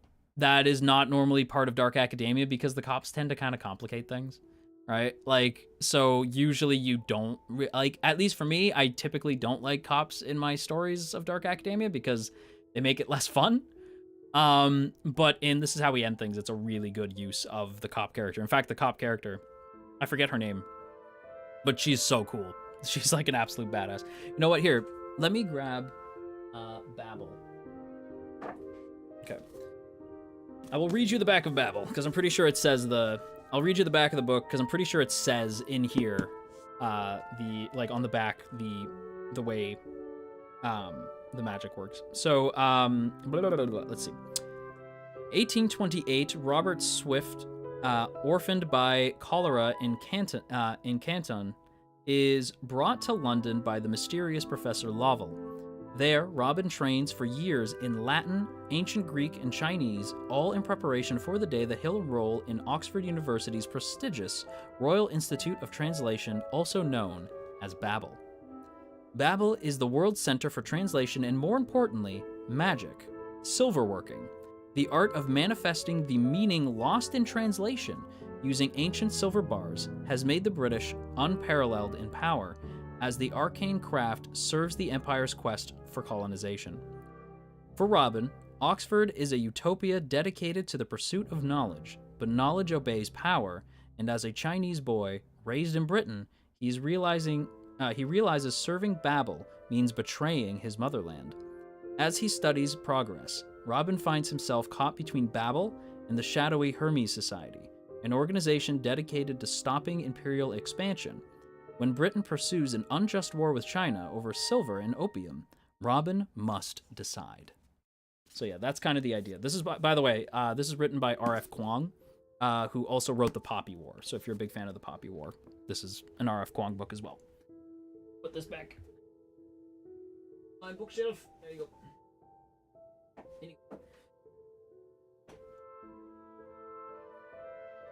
Anyway, what were we talking about? Wouldn't that just be a crime show or a murder mystery? If a cop is involved? Like, typically, cops in writing in written media tend to struggle to be good. It's true. Like, it's hard to write stories that involve police, I find. But yeah, so yeah, that's kind of the setup. Does it count if the word is the same in two languages, like your example with toaster, since toaster is the same in German? It has to be so silverworking in Babel is the words lost in translation, and that's why it's hard, right? Like it's the words lost in translation written on ancient silver bricks, right? And when you use it, you're able to conjure that thing, right? Anyone else willing to pay money to hear Owlboy make audiobooks? Funny you should make that. Funny you should mention that. We'll talk about that in the secret surprise at the end. But also thank you, Charlie, for the super. Thank you. All right, let's get to what a lot of you guys probably would prefer me to talk about instead of books, and that's movies. Don't get that excited. Don't get too excited. It's not that hype.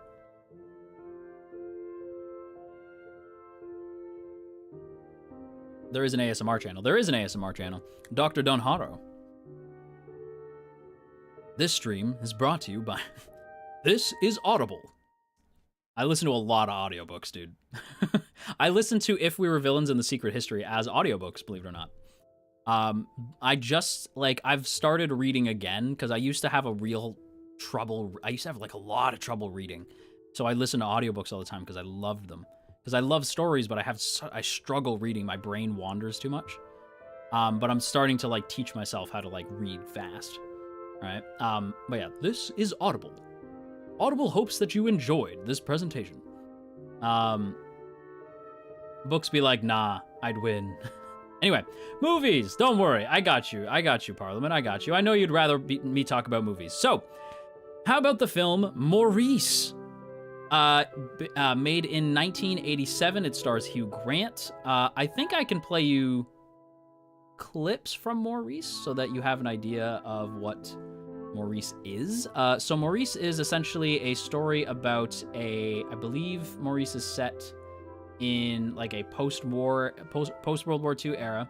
I think. Don't quote me on that.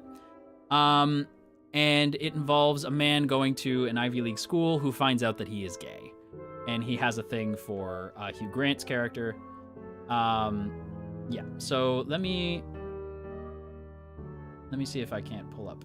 Sometimes all you... Shh, silence. I won't play any audio because I don't want to get like in trouble per se.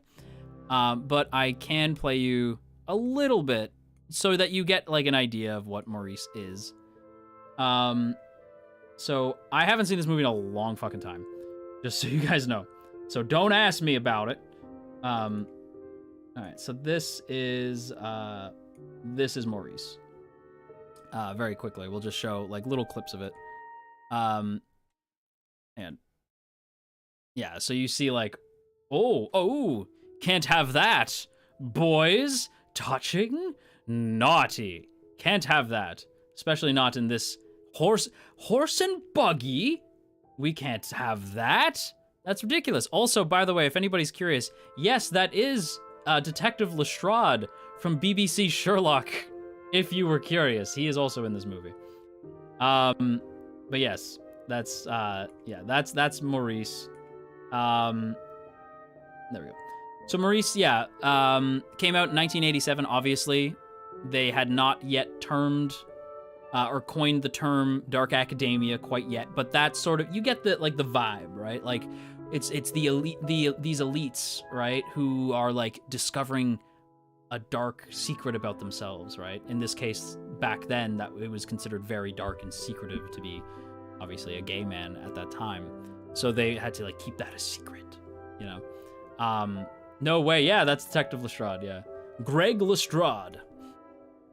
Next film, Dead Poets Society. I don't feel like I need to play you clips from Dead Poets Society. It is a Robin Williams film.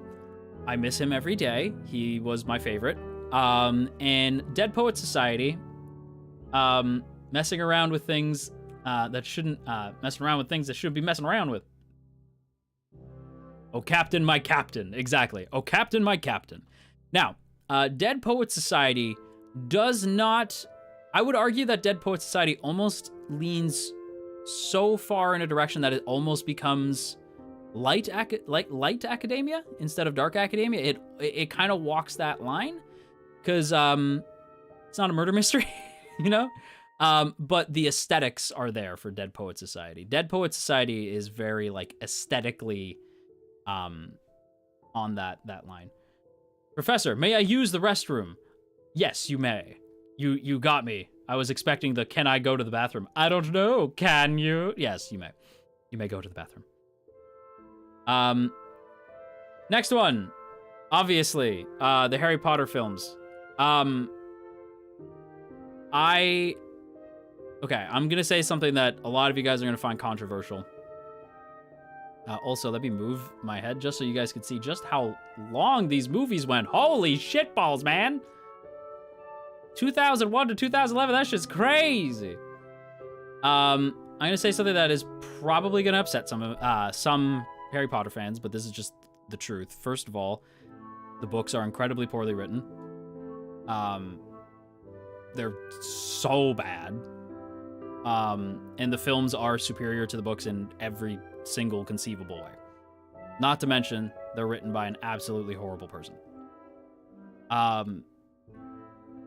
So, yeah, the books are dog water. They're really bad. They're really bad. And the things that they took out are, like, things that shouldn't have been in the book in the fucking first place. Right? And they're just not, they're not written well. Damn, that does not bother me at all. That's funny. Damn, I agree. But yeah, so the Harry Potter films are very much dark academia. So I saw a few people mentioning Harry Potter. Yes, I think that this is probably a lot of people's first encounter with dark academia, right? Would you say that, like, how many of you, you can either say me or I, just, or like a hand emoji or something. How many of you have seen the Harry Potter films, and like either at like a young age or recently? Like, I think it's a lot of people's first encounter with dark academia as a whole, because it's like it's one of those things you see as a child, and you kind of grow up with it, right? So it's one of those. Me. Hand raise. I've seen both, and I've read both and seen all the movies. Damn. Welcome back. Me. Okay, so yeah, a lot of people, right? Not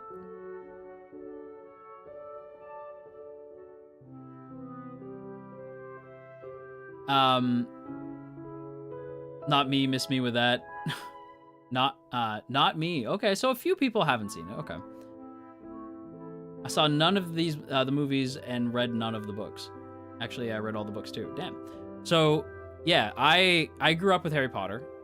It was likely my first encounter with dark academia, and I wanted to dress like the characters from Harry Potter, like, all the time. Because I just thought they were cool, right? Nowadays, I think there's a lot better examples of dark academia. I do think we need to maybe let go of Harry Potter, because I think there's better magical university, magical school stories than Harry Potter, and I think the cast would also probably like if we let go. But I get why people are so hell-bent on defending at least the movies, because the movies are legitimate cinematic masterpieces. They're fantastic. Harry Potter is overrated. You're overrated. Let's see. The only HP movies, only the HP movies, none of the rest. Exactly. You save the Harry Potter films. Everything after that, nah, forget it. I wanted to be Luna Lovegood so bad. A lot of people wanted to be Luna Lovegood. Dude, I wanted to be Harry so bad when I was a kid. I wanted to be Harry Potter so bad. Anyway. Next film, Tolkien. So there is a film called Tolkien, came out in 2019. It is about the life of J.R.R. Tolkien and how he grew up. And again, it's not a murder mystery, but much like Dead Poets Society, the vibe is there. It's very much a darker story because it involves Tolkien. As you probably know, Tolkien fought in World War II. That shit was very traumatic for our boy. And a lot of the things that Tolkien saw in World War II were direct inspirations for things that would happen later on in the Lord of the Rings series. Right, like the Silmarillion, like Unfinished Tales, all these things. Like, Tolkien made an entire universe, and he was incredibly obsessed with language. So you have that obsession with something academic. You have the aesthetic. Okay, yeah, I'll show you like a clip from Tolkien. I only saw like the first little bit of it because I was leaving to hang out with a friend. So unfortunately, I didn't get to see the whole thing. So I stopped like midway. And Tolkien trailer. But yes, this is very much a movie that had come out. Fun fact, what's his name? Nicholas Hoult is the dude who plays Tolkien in this, and he's fantastic. Yeah, let me pull it up here for you. Bro, that's my favorite author. No, Tolkien Tolkien's probably my favorite author as well. Although Tolkien can fucking ramble sometimes, though, let me tell you. Ironic coming from me, I know. So yeah, this is the aesthetic. I don't want to play any sounds because I don't want to get in trouble. But yeah, this is Tolkien and his wife, who obviously was a huge inspiration for a lot of the characters in his series and stuff like that.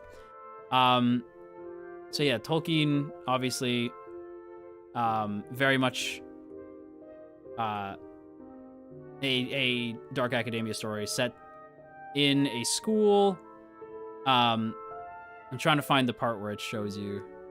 Yeah, right here. Okay. So this bit right here, it's literally like that's literally Sauron.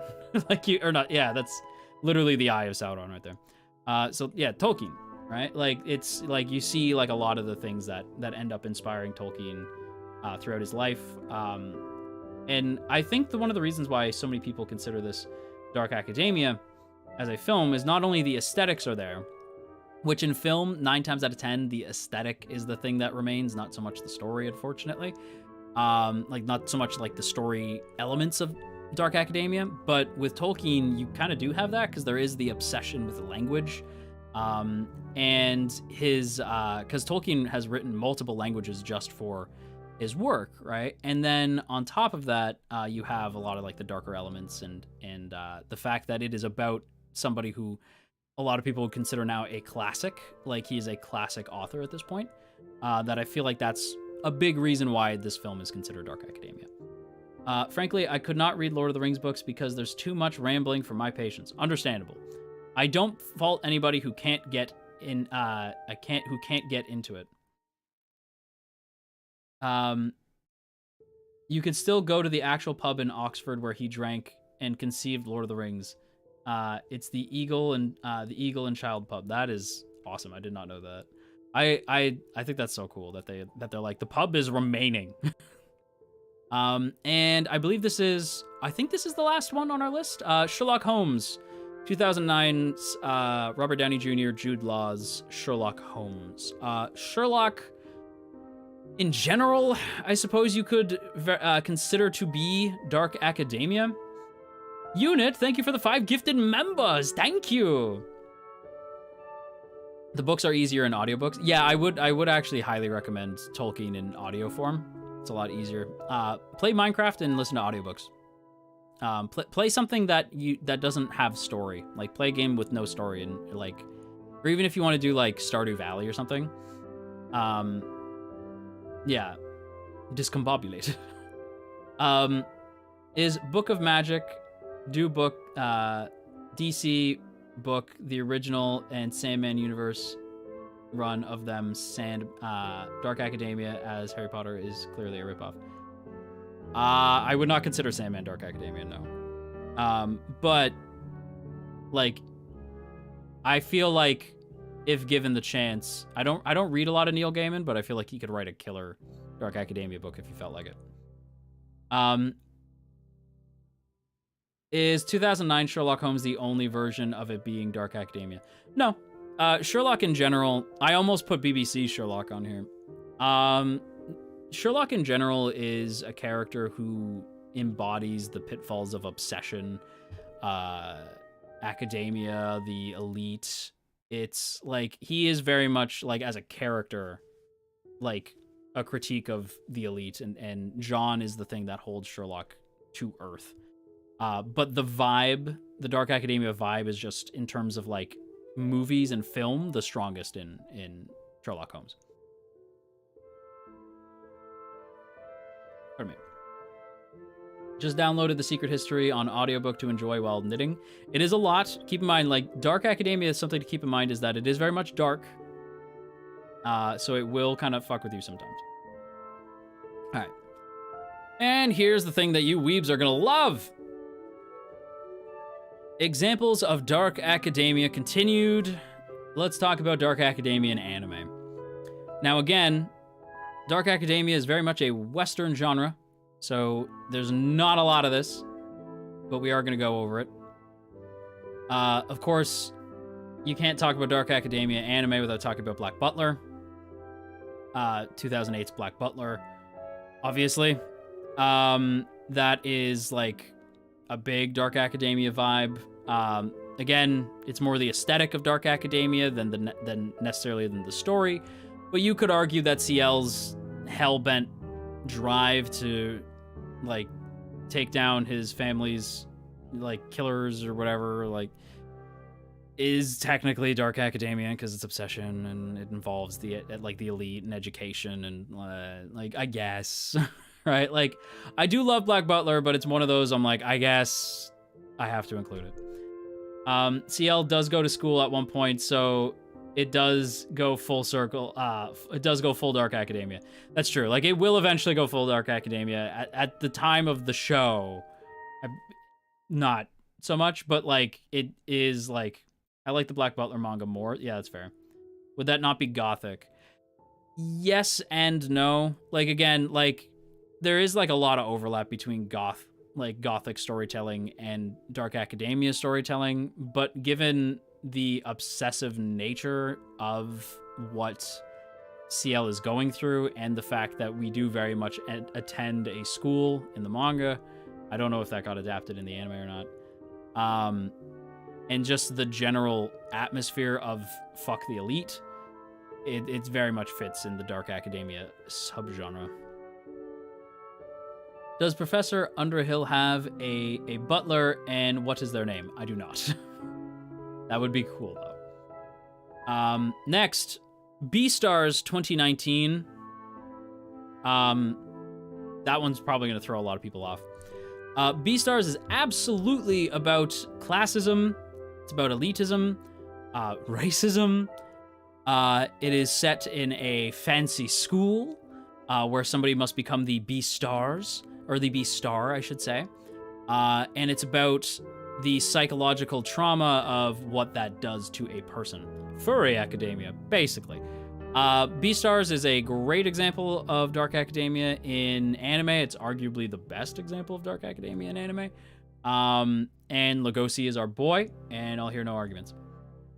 And of course, Moriarty the Patriot.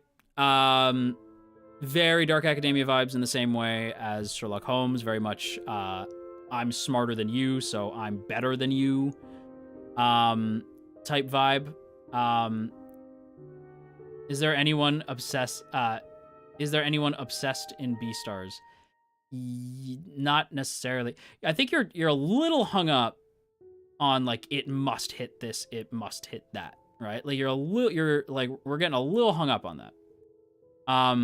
But there is a character who is obsessed with being the Beastar, that being Louis, and watching that like rip his life apart is kind of a big element of Beastars.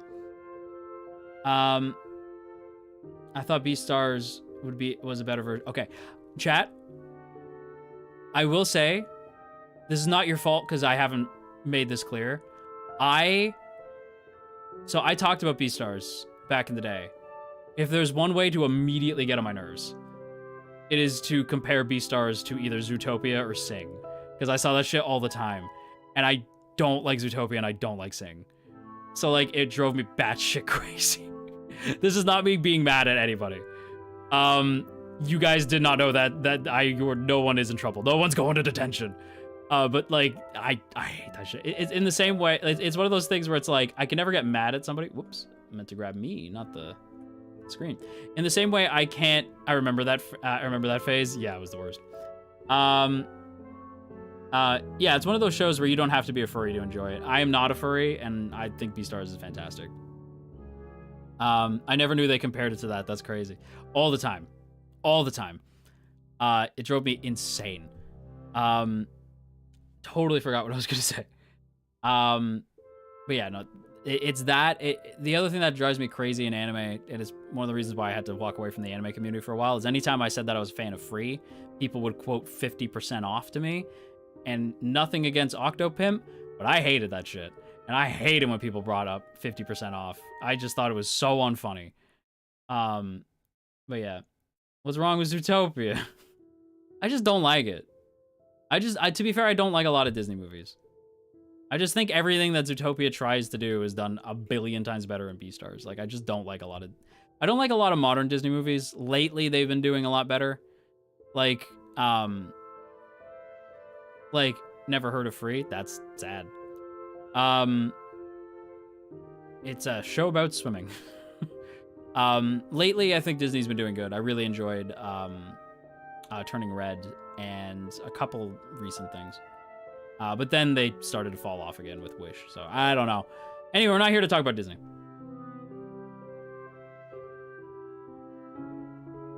Anyway, yeah, Moriarty the Patriot, similar to the Sherlock reference earlier.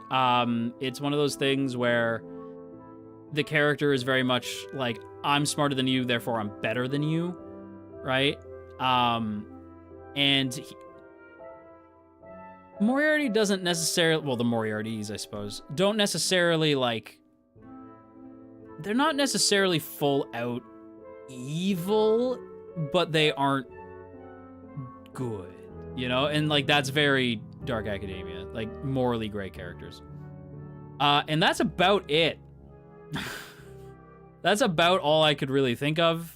I was almost gonna put, I almost put Vampire Knight, because it is technically set at a school, I guess. But it didn't, it felt more like vampire gothic type vibe to me. Magus Bride, like, I guess, like, Magus Bride, I haven't seen Gosick. Magus Bride I decided to not put in there because, like, I don't really consider that Dark Academia. Like, I guess it leans too heavy on fantasy to me. It's like with little sprinklings of Dark Academia, so I wouldn't consider that like the main thing. Gosick I haven't seen. Full Metal Alchemist, kind of, I guess, but again, that's more of sprinklings, you know. Anyway, video games, also not a lot here. The Professor Layton series, 2017 to the upcoming release in 2025. Fun fact, I have never played any Professor Layton game. I very much want to make up for that one day. Would the study of Vanitas count? Probably, but I don't like Study of Vanitas. That show kind of lost me over time. Yeah, Magus Bride had one of the Lovecraftian gods show up. That's kind of cool. Yeah, I've never played a Professor Layton game. I would love to make up for that one day. But as of right now, I haven't. But based off everything I've seen, very Dark Academia vibes. Fire Emblem Three Houses, very Dark Academia. Involves obsession, involves secrets. There's literally DLC where there's a fucking secret house, a secret fourth house, even though it's called Three Houses. Involves an outsider getting involved in these societies and yada yada, the elite, blah blah blah.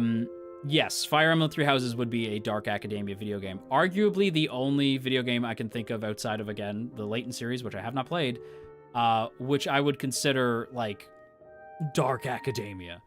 I actually don't know if I included another video game. I guess we'll find out together. I did not. So, let me make myself a little bit bigger here. So, yeah, that would be our presentation. That was a lot. I don't think there's many others. I was going to put Sherlock Holmes Crimes and Punishment on there. But again, I haven't played that one, and it didn't look super Dark Academia to me, so I didn't put it on there. Professor Layton does seem like something you'd like, though. Sometimes the roadblocks are a bit weird. I do think that I probably would enjoy it. Professor Layton stream series, when? I would probably do that. Dark Academia seems very vibes and does seem very vibes based. It's very much vibes based. It's a vibe, right? Like, Dark Academia is a vibe. I will say that typically it involves an elite group in an academic setting and a murder happens. Typically. Somebody dies, there's an elite group of pompous assholes, and it's set usually in a school. Does the Ace Attorney series count? No. Like, I wouldn't consider it that. Because, again, there's no school element to it, right? Like, I don't really consider it that, and none of the aesthetics are there. And the aesthetic is huge. If it doesn't have the aesthetic, it's almost a write-off at that point. Like, it has to have the aesthetic. Otherwise, it's not really... It doesn't really count. At least in my opinion. I'm back with a new profile picture. Welcome back. I do think most Layton games would count besides who's that? Catriel Layton, since that one's not really like the other games. Oh, okay. What's your favorite Dark Academia media? Oh, by the way, yes, this is the Q&A portion. So if you have any questions on what you've seen, now is a great time to ask questions. What about Doki Doki Literature Club? I wouldn't consider it Dark Academia. Like, I guess you could. I have no qualms against calling it that. I just don't really... I love that game, but I don't know if I'd necessarily say that it has that vibe. Like, maybe? I guess? Possibly. Right? If that's the case, then Danganronpa has to be Dark Academia. Right? What's your favorite Dark Academia media? My favorite Dark Academia media is, to this day, still The Secret History. It's either The Secret History... The Secret History changed my whole... That book changed my life. Either Secret History or If We Were Villains. My favorite tends to flip-flop between those two. It seems like the aesthetic is the main check, and then everything else is kind of a bonus. Yes. So I would say the aesthetic, it's a vibe, and because of that, like, the aesthetic has to be there, and it needs to... The aesthetic has to be there, and the academia has to be there. If there's no academia and there's no aesthetic, it's... Like, there's no academia, there's no aesthetic, and there's no dark overtone to the story, then no, it doesn't count. It has to be dark, it has to be academic focused, and it has to be the aesthetic. Otherwise, it does not really count. At least in my book. Because Dark Academia is still such a new genre that really anything could be Dark Academia. It's one of those things where it's up to you. Unless the authors, like, a lot of things are Dark Academia adjacent until the author straight up says it's Dark Academia. Does Billy and Mandy count? They eventually go to a magical school. No, Billy and Mandy does not count. Would that movie Rushmore be considered light academia? I haven't seen Rushmore, unfortunately. When does a media push the limit of Dark Academia before realizing that it isn't Dark Academia? When does a media push the limits of Dark Academia before realizing that it isn't Dark Academia? What do you mean? Like, when does it go too far into Gothic territory, or like when does it go too far in, like, being, like, over the top edgy? Because when it's over the top edgy, I feel like it's still Dark Academia, I guess, but it's like cheese at that point. Is Death Note Dark Academia? It has the vibe. It has a vibe. You could consider it Dark Academia. The thing is, again, like, the aesthetic is not typically one found in a lot of Japanese media. So it's not something that I would often consider. Like, I would not often consider anime and video games to necessarily be Dark Academia in terms of vibes. Because, like, a lot of anime is typically focused on other things as opposed to, like, the dark, brooding nature of academia. Makes it go from goth to Dark Academia to light academia. Yeah, so, like, when does it go too far, losing its identity to becoming goth or edgy, etc.? I'm trying to think of a good example. So, like, if it's, like, nothing but misery porn, I would consider that just poorly written. If it's more about, like, if it's more about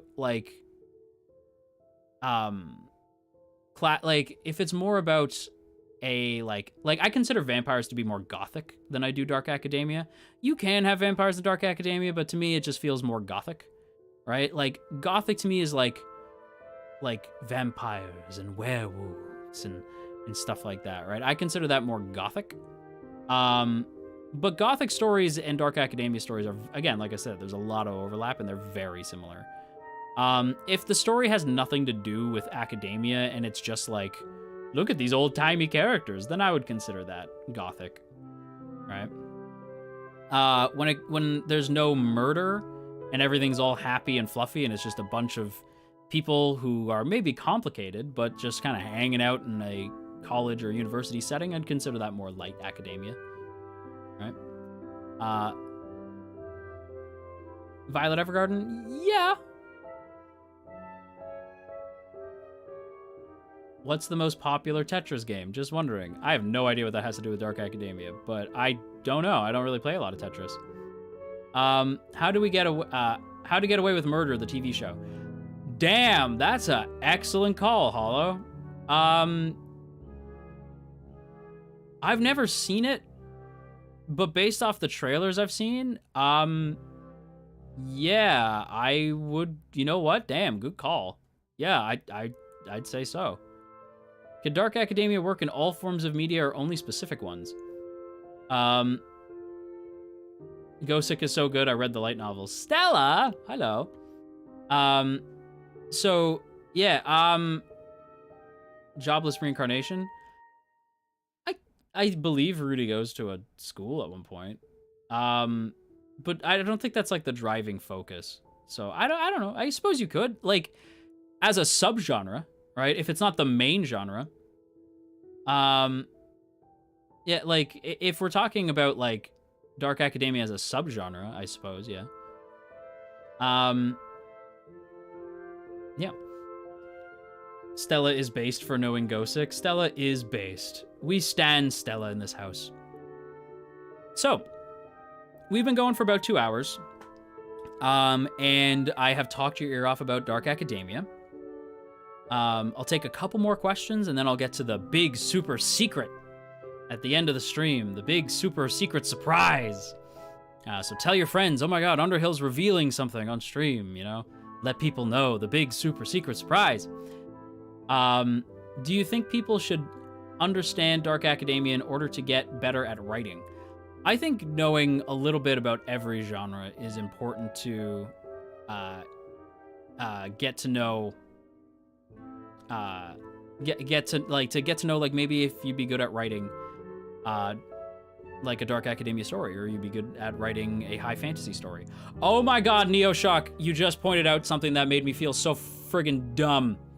Your professor is a fool, students. Your professor is a fool.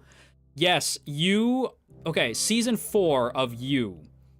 Not you, the person, but You, the show. Season 4 of You is the best example of Dark Academia ever. Holy shit. Season 4 of You is it's the best. It's the best TV show depiction of Dark Academia I've ever seen. It's the best on-screen depiction of Dark Academia I've ever seen. I cannot believe I didn't write that down. Yes, it's the best live-action, like, depiction of Dark Academia. Season 4 of You. Not the entire show You, but specifically Season 4 is Dark Academia coded like you wouldn't believe. You finally created the mascot's appearance. No. It is not that. Stella is based for meeting Pikachu. This is true. I didn't show up just to hear the announcement, I swear to God. Sure. Yeah, all my mods suddenly showed up right in time for the announcement. How convenient. How convenient. Wow. You guys don't love me. Anyway. So, is there any more questions? Last round of questions. Last rounds. Mods duck the whole stream, then show up now. Yeah, exactly, DJ. Everybody's late to class today, I see. Late to class. Naughty, naughty. Detention for the lot of you. Mods are basically the TAs. That's true. Mods are pretty much the TAs. So I'm going to shrink myself down here. Yeah, any last questions about Dark Academia? Or, I suppose we could do VTubing questions as well, since we did do a VTubing Q&A not that long ago. Have you wanted to share your own made-up Dark Academia story with us? Yes, I would love to do that. I'll elaborate more another time. I'll watch the VOD. I mean, the lecture, though. Yeah, sure. Yeah. You can't detain me. I can detain whoever I want. It's my class. All right. I'm going to give 10-second count for last second question. So 10, 9, 8, 7, 6. When's the audiobook? Who knows? 5, 4, 3, 2, 1. Perfect. Okay. So, since we had a good class today, and everyone's been so well behaved, since you've all been so good, I'm going to share something with you that I'm very nervous about sharing with you. Because once I share this with you, I can't really unshare it. So,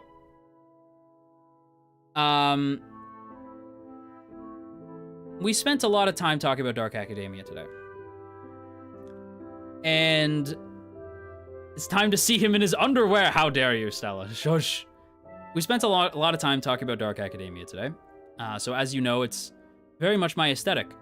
And some of you know that I haven't technically debuted yet. I am still a pre-debut VTuber. And I thought that now would be a great time to show you, when I debut, what I'll look like. There you go.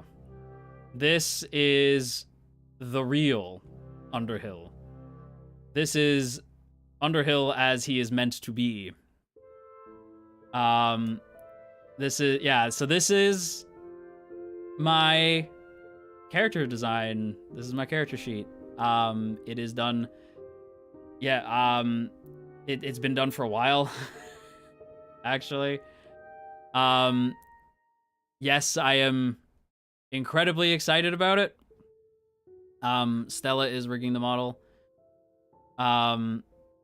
Majestic Owl, the fingerless gloves. Yes, so it's very Dark Academia coded. And with this character, his lore is that he is a burrowing owl who lived near a university, which is Dark Academia. And he made a wish on a shooting star because he watched the students on the quad and wished that he could be human like them.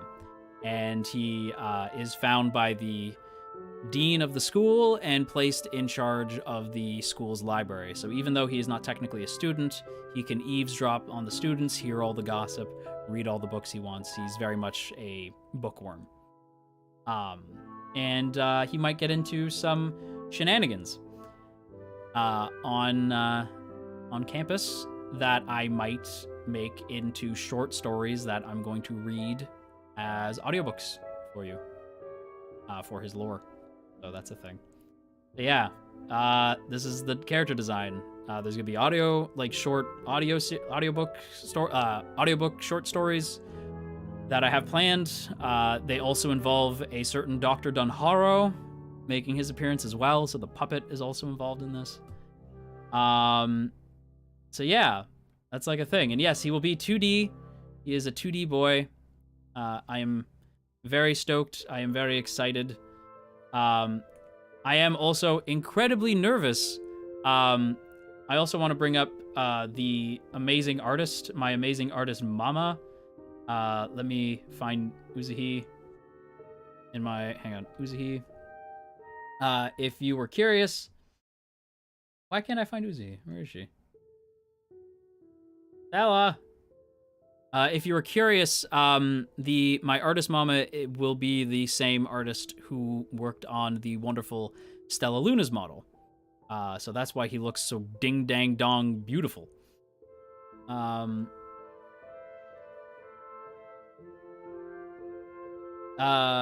can't find Uzuhi's Twitter. I was gonna link it. I can't find it. That's weird. Same Mama, yes. So yeah, this is the big surprise. This is the big, it looks even better than what you showed me, oh my god. Yeah, so this is really cool, this is really exciting. Siblings! We're also dating, chat, so don't make it weird. Stella and I are also dating, I just wanted us to look like we're from the same show.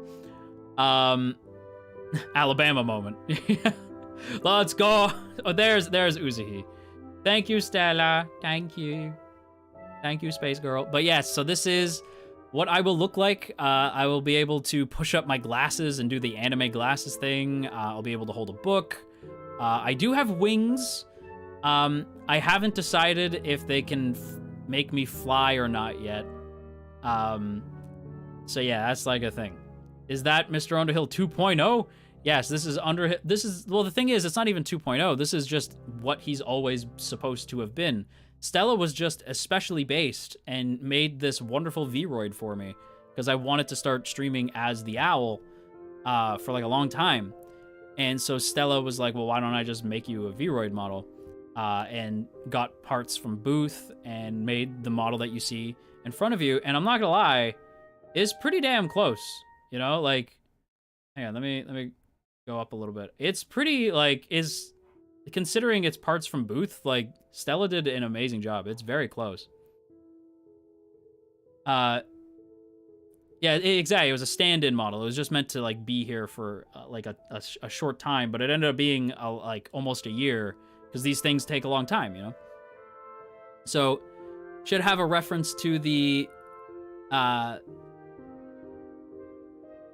to the Bible to make your wings fly. That'd be cool. You made it weird by your own admission to having the same art mama. Yeah, I guess, but like that's like a VTuber term. But yeah, so this is so yeah, I was always meant to be Dark Academia, and hang on, you know what? I'm gonna shrink myself all the way down so that you guys have, there you go. You guys have the whole, I'm so tiny now. I'm gonna be over here now. So you guys have, you can see the whole model there. There he is. That's what I'm gonna look like. And I will, when this model eventually comes to light and I'm a live 2D boy, I will eventually have a bit more of a character. So I might talk about my life slightly differently, but personality-wise, everything is all the same. But life-wise, it might be slightly different.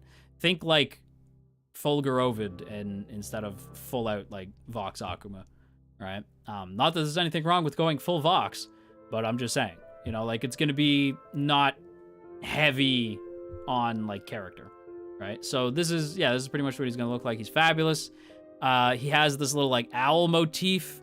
Like he's got these like the little owls, like the little feathers on the buckles of his dress shirt. I love him. This is perfect.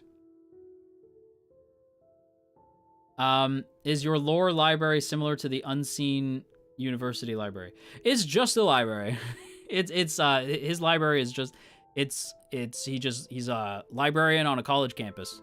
He's not that in depth. He's not that fancy. Also, extra information, this model is only about 13 inches tall. No, I will give you Underhill's canon height, though, if you're curious. One's in the chat if you want to know how tall Underhill is. He's so tall, bro. One's in the chat if you would like to see how tall the owl is. I will tell you. I will tell you how tall the owl is. The owl is... I consider Underhill to be... I can't tell if you guys are gonna laugh at me or not. So Underhill is about 5'4" or 5'3". I haven't super decided if he's gonna be an inch or two tall, shorter than I am. So if you don't know, I am 5'5". I'm a short king. And Underhill is gonna be 5'4" or 5'3". So, yeah. How much is that in centimeters? I do not know. I can't.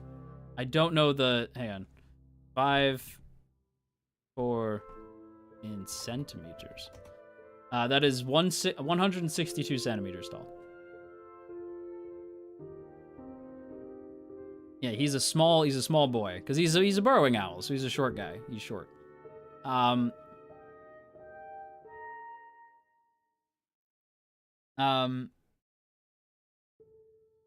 Underhill should canon why always be taller than Evan.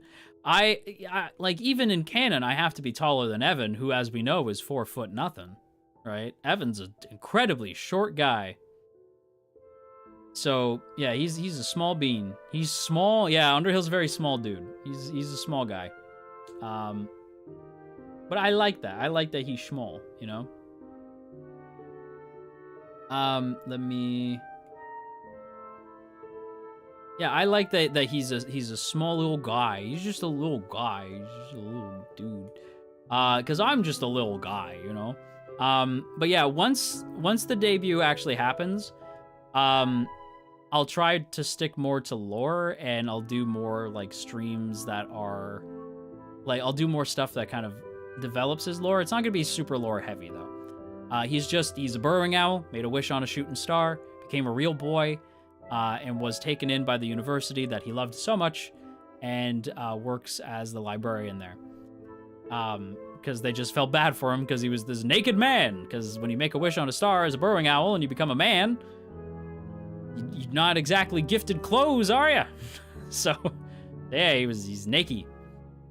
I've decided if the clothes came with the wish or if when he made the wish he was naked.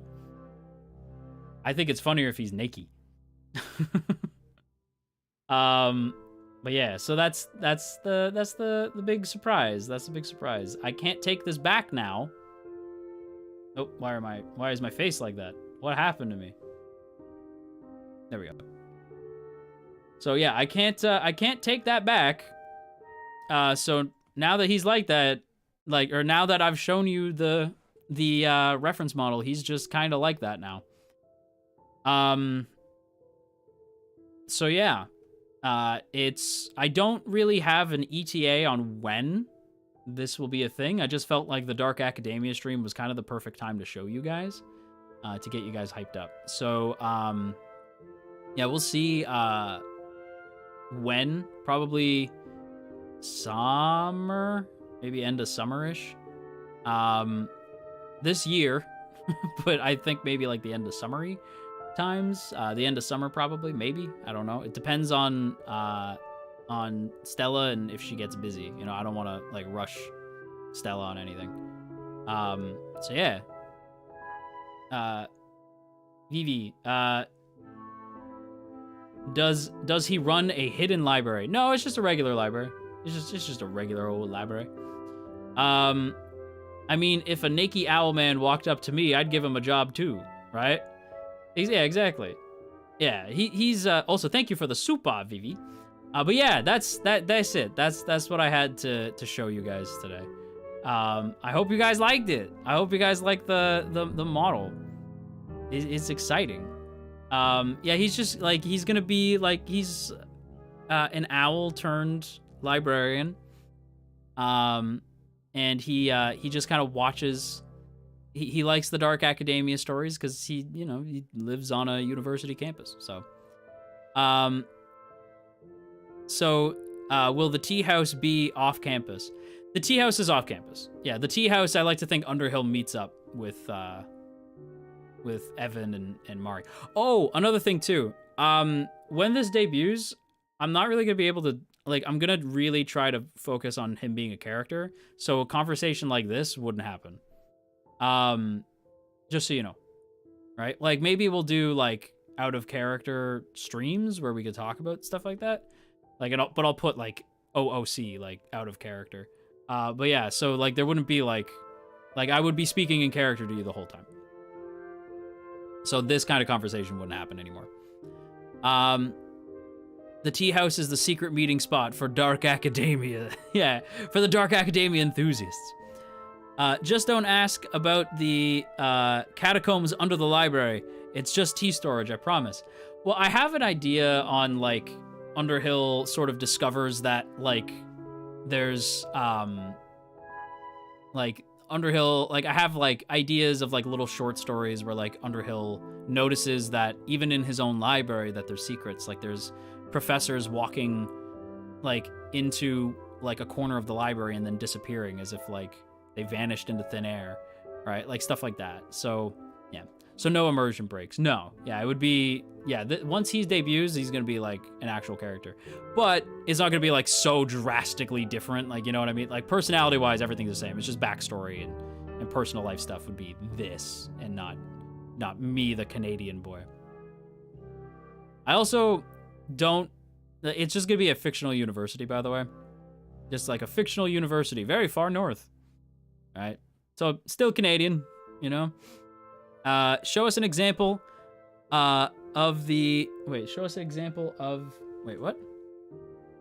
Of in character, please. Right now. You're seeing it right now.